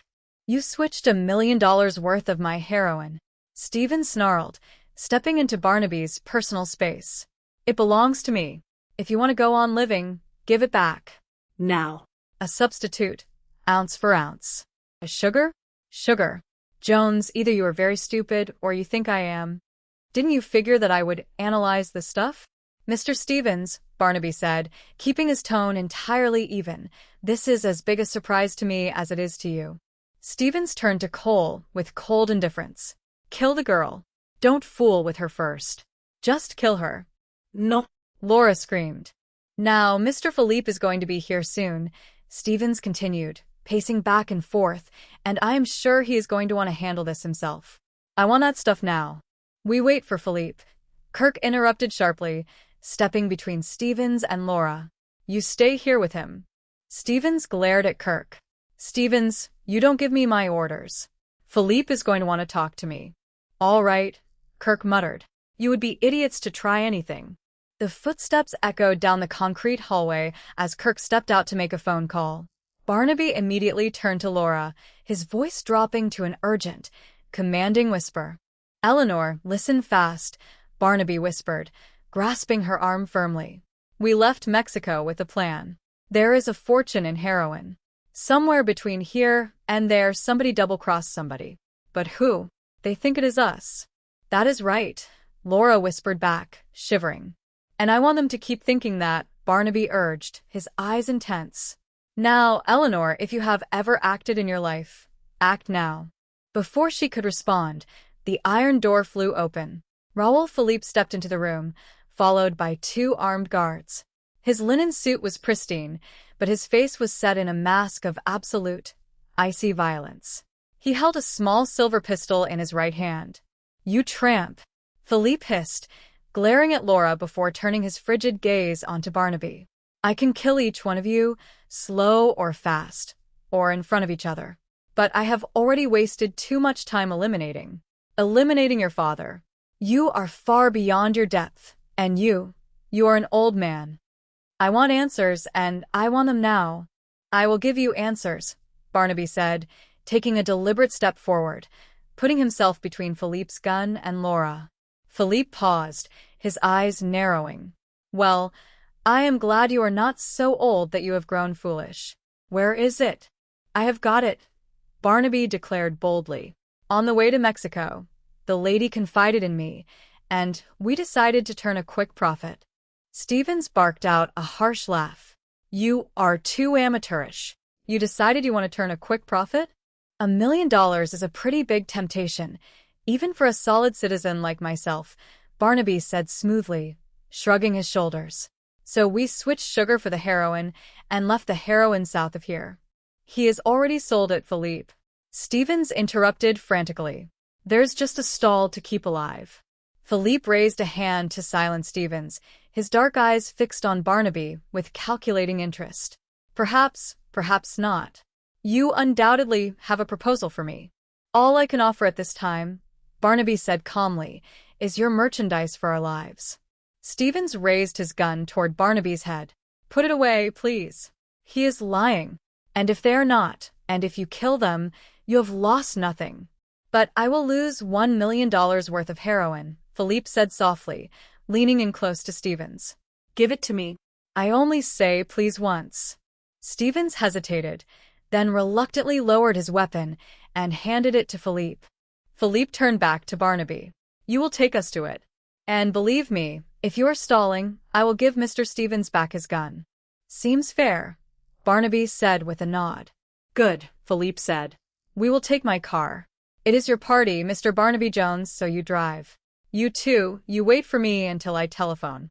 An hour later, Philippe's dark sedan pulled onto the gravel shoulder of the highway, right outside the small, lonely service station operated by Mason, the tow truck driver. The garage lights flickered under the dark night sky. "Why did you stop here?" Philippe demanded from the back seat, his pistol pressed against the back of Barnaby's head. "You should try to stay calm, Mr. Stevens," Barnaby said, glancing back at Stevens in the passenger seat. "I read an article last week. It said that many physical ailments are the direct result of a nervous disposition." Philippe squeezed the trigger guard tightly. "Philippe, how much longer are you going to let him waste time?" Stevens hissed, sweat glistening on his forehead. "No longer," Philippe growled, leaning forward. "Where is it?" "I do not know," Barnaby said plainly. "I do not know. I do not have it. I never did." Stevens pointed a trembling finger at Barnaby. "I knew it." "That is a poor choice of words, Mr. Stevens, for a clever man," Barnaby said softly, a slow smile spreading across his face. "The way he said, 'I knew it.' Well, Mr. Philippe, how could he know it?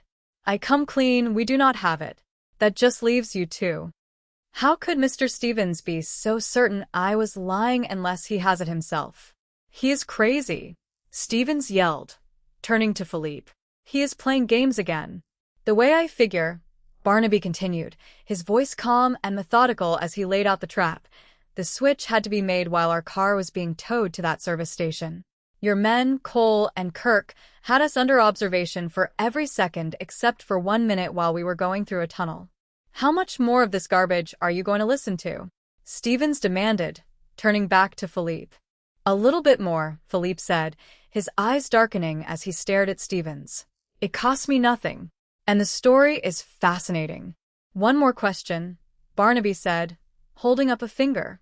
How do you set up something like that unless the accident is arranged and Mason, the tow truck man, is in it all the way? That character with the bellyache and the cameras, that whole scene. Yes, that really rankled. Expensive cameras. He ran around banging them together like he did not know the difference between a lens cap and a light meter. A real camera nut would never treat his equipment that way. They did not even take any pictures, just his insurance in case I sued later. Those cameras were just props. And, of course, he was the one who called the tow truck. Am I filling in any holes for you, Mr. Stevens? Stevens sneered, looking out the window. Maybe we can sell this to the funny papers so the trip should not be a total loss. Come on, get it over with. I can suggest a way to get it over with once and for all, Barnaby offered gently. Please do, Mr. Jones, Philippe said, his gun shifting slightly toward Stevens. Why don't you have Mr. Stevens take a little walk over to that station? Barnaby suggested. We will watch and see whether he is greeted as a stranger or as an old friend. Please? To set my mind at ease and to end all that distrust. Philippe motioned with his gun toward the door. Stevens glared at Barnaby, then opened the car door and stepped out into the night air. He walked stiffly across the gravel lot toward the open garage bay where Mason was working under a truck. As Stevens approached, he waved his hand frantically at Mason, trying to signal him to stay quiet. Mason, you do not know me. Stevens hissed under his breath as he walked closer. Don't pay any attention to me. Just keep on walking. You do not know me. Mason looked up, completely bewildered by Stevens' strange behavior. That is right, Mason said, scratching his head. That is right. In the car, Philippe's face turned to stone. You lose, Mr. Jones, Philippe murmured, raising his weapon. No, Barnaby said softly. I win. From the shadows behind the garage, police sirens suddenly wailed into the night. Red and blue lights illuminated the entire lot as 3 police cruisers rolled in, cutting off all exits. Steve. Mason yelled in panic, dropping his wrench. What are you doing back there? Leave me. Stevens shouted, trying to sprint toward the dark fields behind the station, but 2 officers tackled him to the ground immediately. In the car, Barnaby swiftly disarmed the startled Philippe, twisting his wrist until the silver handgun dropped onto the floorboard. Lieutenant Sullivan and his officers swarmed the sedan, pulling Philippe and his remaining guard out into the light and snapping handcuffs around their wrists. A short time later, Lieutenant Sullivan emerged from the back of Mason's garage carrying a heavy metal trunk. He opened it on the hood of a cruiser, revealing dozens of neatly wrapped bricks of white powder. I think we stopped the whole shipment, Sullivan said, looking at Barnaby with deep respect. Looks like the real stuff. Worth a fortune on the street. Barnaby walked over to where Laura stood by a police car, her eyes red and swollen, but her breathing quiet and steady. You are going to have to go with them now, Barnaby said gently. I will be testifying about you, Eleanor. Everything, including how you helped. Thank you, Laura whispered, wrapping her coat tighter around herself. You know, I ran so hard for so long. It might be good to stop running for a while. Maybe I will figure out where I belong. You belong where you earn your way, Barnaby told her, his eyes warm with grandfatherly wisdom. This may cost you time, some hurt, but you are going to be all right. I think you are going to be fine. Thanks, she murmured, stepping into the back of the police car as the door closed quietly behind her. Barnaby stood under the harsh station lights, watching the taillights of the police cruisers disappear into the dark California night, before adjusting his hat and walking slowly back toward his car. Barnaby Jones, the loose connection. The sun beat down with an intense and unyielding warmth upon the sun-baked soil of Mexico, where the boundary lines between lawful enterprise and forbidden trades blurred in the shimmering desert haze. Inside a quiet, secluded hacienda surrounded by lush, vibrant gardens, 2 men sat across from each other at a heavy wooden table.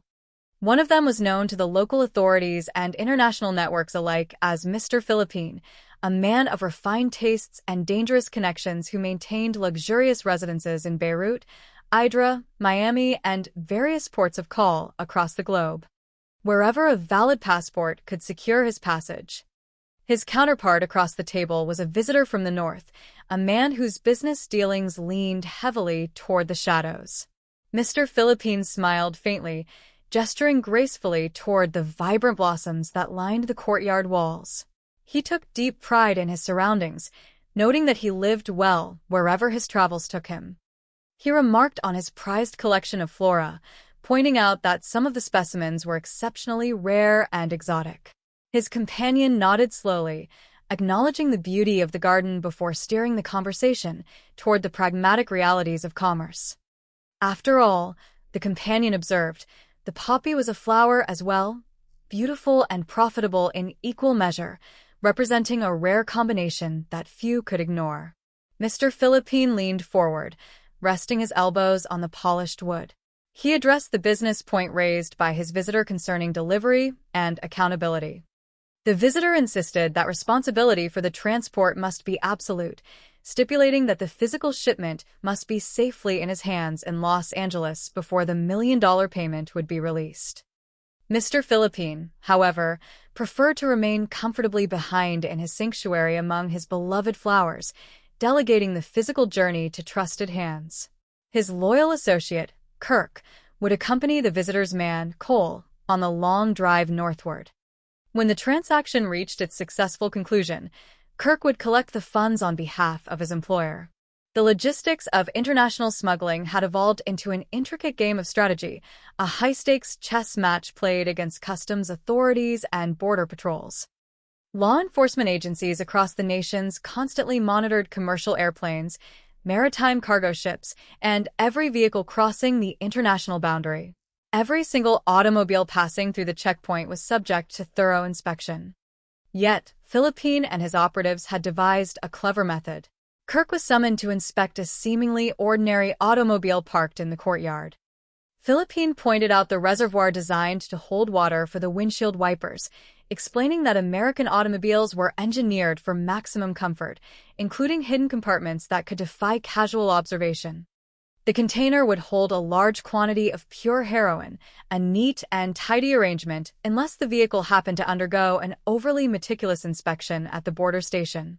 The brilliance of the scheme lay in deception and misdirection. The car carrying the illicit cargo would never actually cross the border checkpoint. Instead, an identical vehicle of the exact same make and model, equipped with an identical washer fluid reservoir, would be driven by a man completely above suspicion. This individual was someone the border guards knew quite well, a frequent traveler who visited Mexico often for leisure and recreation, entirely oblivious to the role he was unwittingly playing in a criminal conspiracy.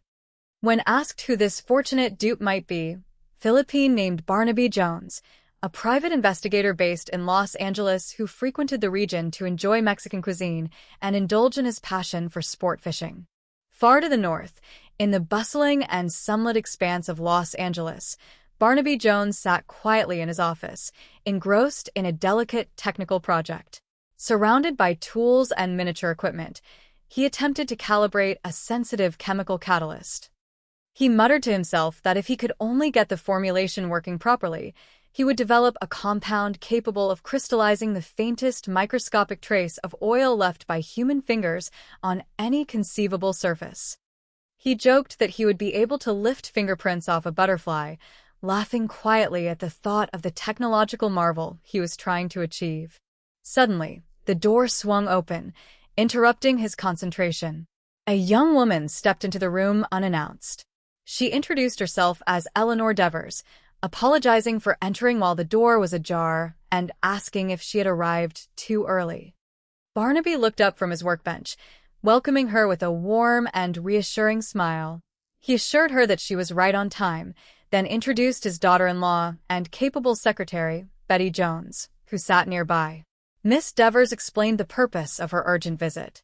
She had received a letter from an old teacher, Mrs. Wiggins, who was currently in Mexico on a sabbatical and had spotted Eleanor's father out on a fishing pier in Angelica. Thomas Devers, age 44, had left their home in Cedar Rapids nearly 2 years prior following a series of severe business troubles, disappearing completely from their lives until this sudden glimmer of hope emerged. He was the only family she had left, and she had nothing else to go on. She knew her father's character. If she could only speak with him face to face, she was certain she could persuade him to return. Barnaby listened attentively to her heartfelt plea. When Eleanor admitted that she could not travel to Mexico alone because she did not speak the language and felt uneasy about making the journey by herself, the veteran investigator agreed to assist her. Preparations moved swiftly. Eleanor declared that she was entirely packed, with her suitcase and her automobile already waiting down in the building's garage. Betty offered words of encouragement, noting that the fishing season was supposedly good down south, though Barnaby humorously replied that he probably would not even have time to wet a line during this particular trip.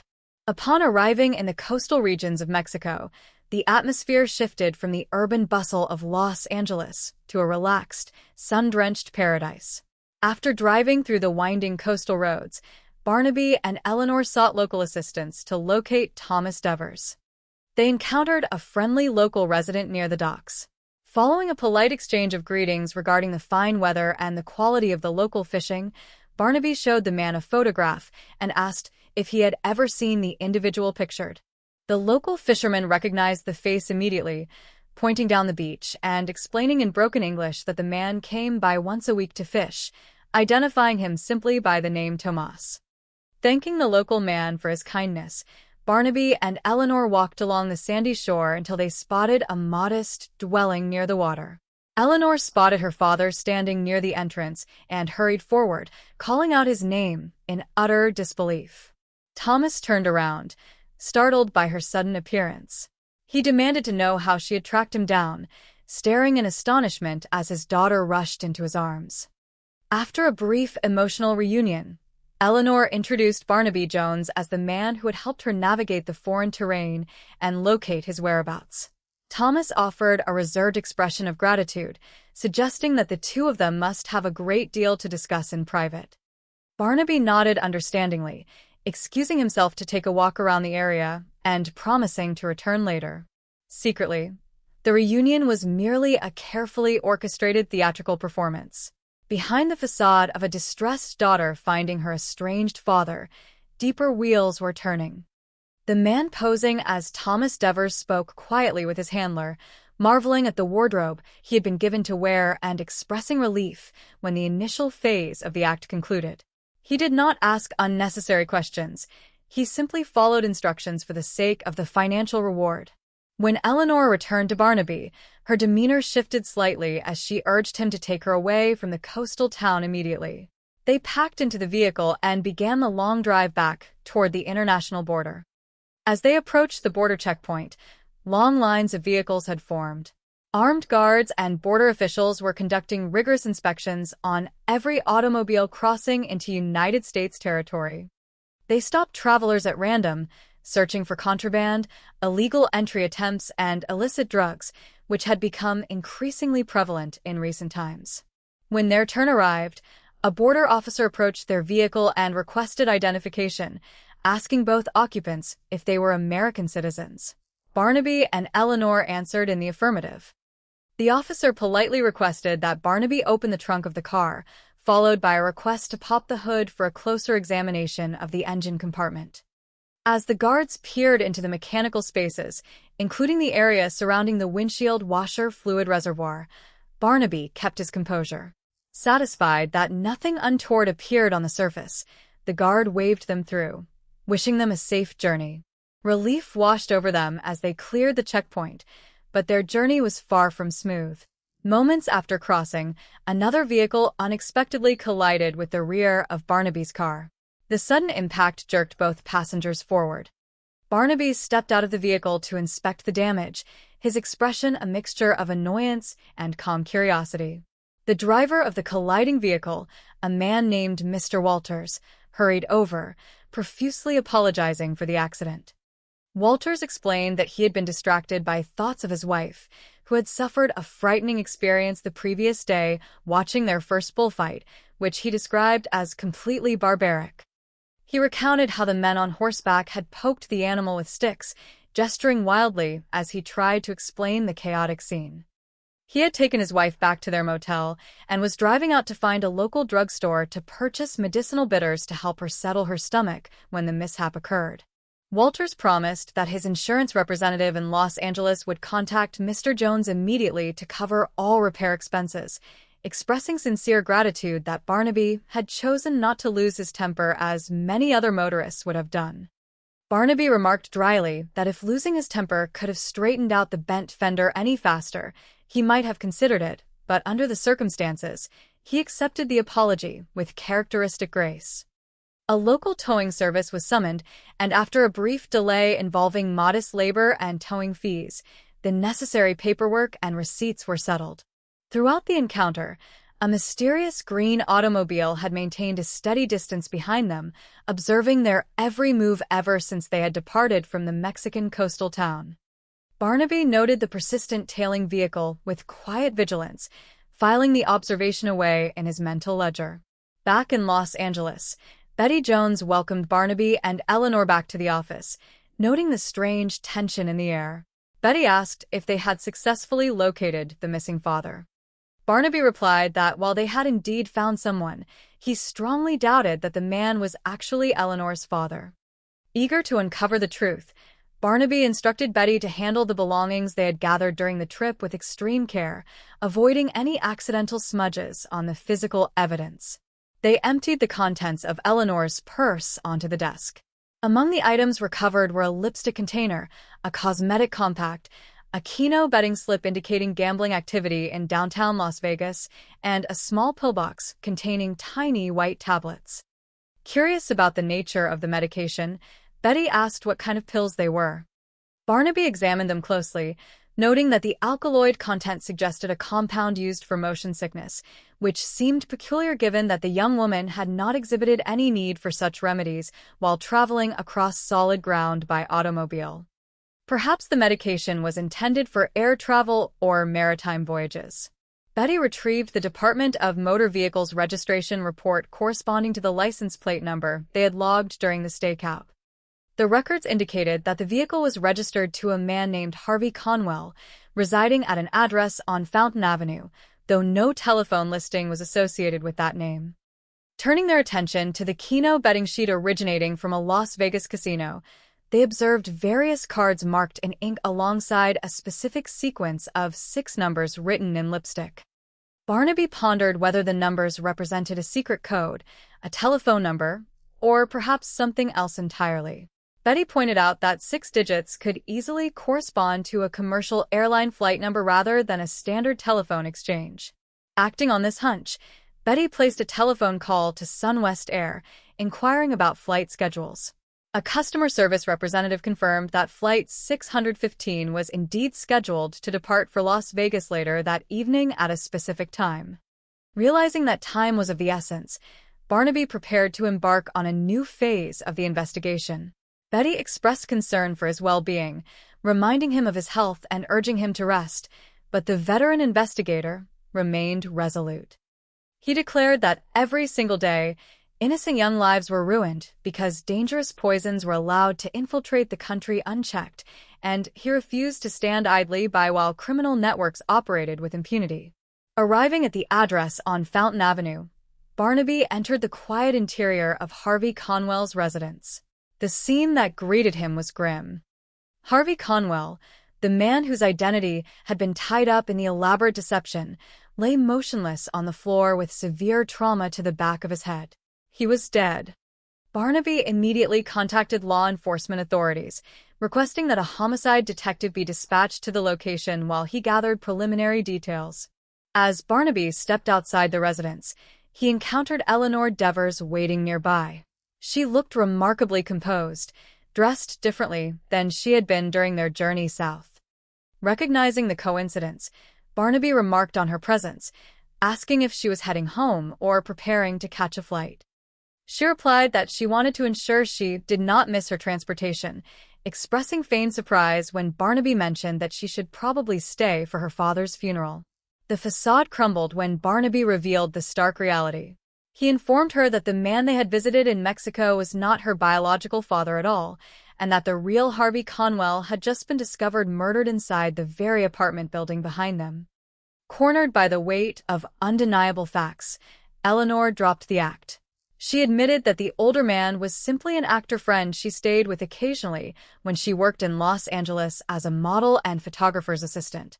A shadow stepped out from the surrounding gloom as another figure entered the confrontation. A sharp, clever operative acknowledged that Barnaby had successfully pieced together several elements of the puzzle, but warned him that his persistence had brought him into dangerous territory. Before Barnaby could react, he was overpowered and restrained, brought face-to-face with the ruthless orchestrators of the smuggling ring who demanded to know the whereabouts of their missing merchandise. They dragged Barnaby and Eleanor into a secluded room, attempting to intimidate them through cruel coercion. One of the criminal associates, a volatile man named Stevens, grew increasingly impatient and hostile. Stevens suspected that a double cross had occurred and demanded answers immediately. To demonstrate their ruthlessness, they brought forward a young woman who had fallen victim to an overdose, illustrating the horrific toll of the trade. The young woman, trembling and visibly suffering from severe withdrawal symptoms, whispered her real identity as Laura Tanis. She confessed that she worked weekends as a cocktail waitress in Las Vegas and moonlighted as a photographer's model, having been lured into the smuggling scheme after being trapped by mounting hotel debts in Mexico. Laura explained that a criminal handler known as Raul Felipe had approached her with an offer of assistance in exchange for performing a seemingly simple favor that turned out to be an international drug smuggling operation. The conspirators argued among themselves, with Stevens eager to eliminate witnesses while waiting for Felipe to arrive. When Raul Felipe finally appeared at the location, an atmosphere of intense paranoia filled the room. Felipe demanded to know who had tampered with the shipment, convinced that someone had swapped $1 million worth of pure heroin for ordinary household sugar. Barnaby maintained his composure, playing a psychological game against his captors. He suggested that if Felipe wanted his merchandise back, they would need to travel to the location where it was currently hidden. Felipe agreed to the proposition under strict guard. They piled into a vehicle, with Barnaby placed behind the steering wheel to drive them toward the designated spot, while Felipe and Stevens watched his every move with loaded weapons ready. During the tense drive through the winding roads, Barnaby engaged in calculated psychological warfare, casually mentioning articles he had read about how nervous dispositions contributed to physical ailments, deliberately irritating Stevens to test their emotional control. Arriving at a roadside service station that had served as a staging ground during their initial journey down south, Barnaby cut the engine. Felipe demanded to know where the drugs were hidden, threatening immediate violence if he discovered they were being stalled. Barnaby calmly turned the tables on his interrogators, pointing out logical inconsistencies in their assumptions. He noted that Mr. Stevens had been entirely too certain about who was lying, suggesting that the true double-cross must have occurred during the exact moment their vehicle had been towed to the local service station for repairs. Barnaby systematically deconstructed the elaborate setup. He recalled the tow truck driver, Mason, who had staged a dramatic scene with expensive photographic equipment, banging the cameras around carelessly as if he had no understanding of lenses or light meters. Realizing that those cameras were merely props designed to provide an alibi and record insurance information in case of a lawsuit, Barnaby deduced that Mason was an integral part of the conspiracy from the very beginning. It was Mason who had orchestrated the fake accident and called the tow truck, facilitating the covert switch of the vehicle's contents while the car was out of sight. Pushed to the brink of panic, Stevens denied the accusations vehemently, but Felipe's suspicions shifted toward his own associate. To settle the matter once and for all, Barnaby suggested a simple test.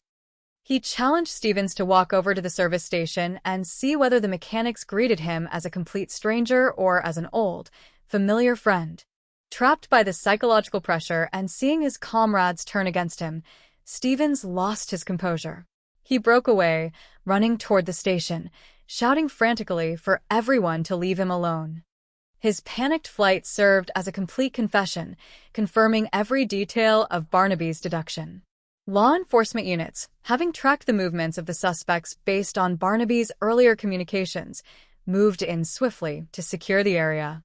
The hidden shipment of pure heroin was successfully recovered from its concealed compartment, preventing a massive quantity of dangerous poison from flooding the streets.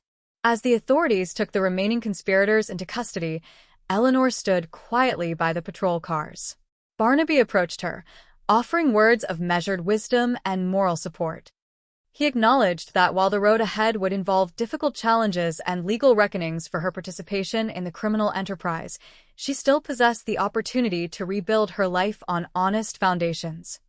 Eleanor expressed her profound gratitude, realizing that the exhausting race she had been running for so long had finally come to an end, allowing her to find her true place in the world.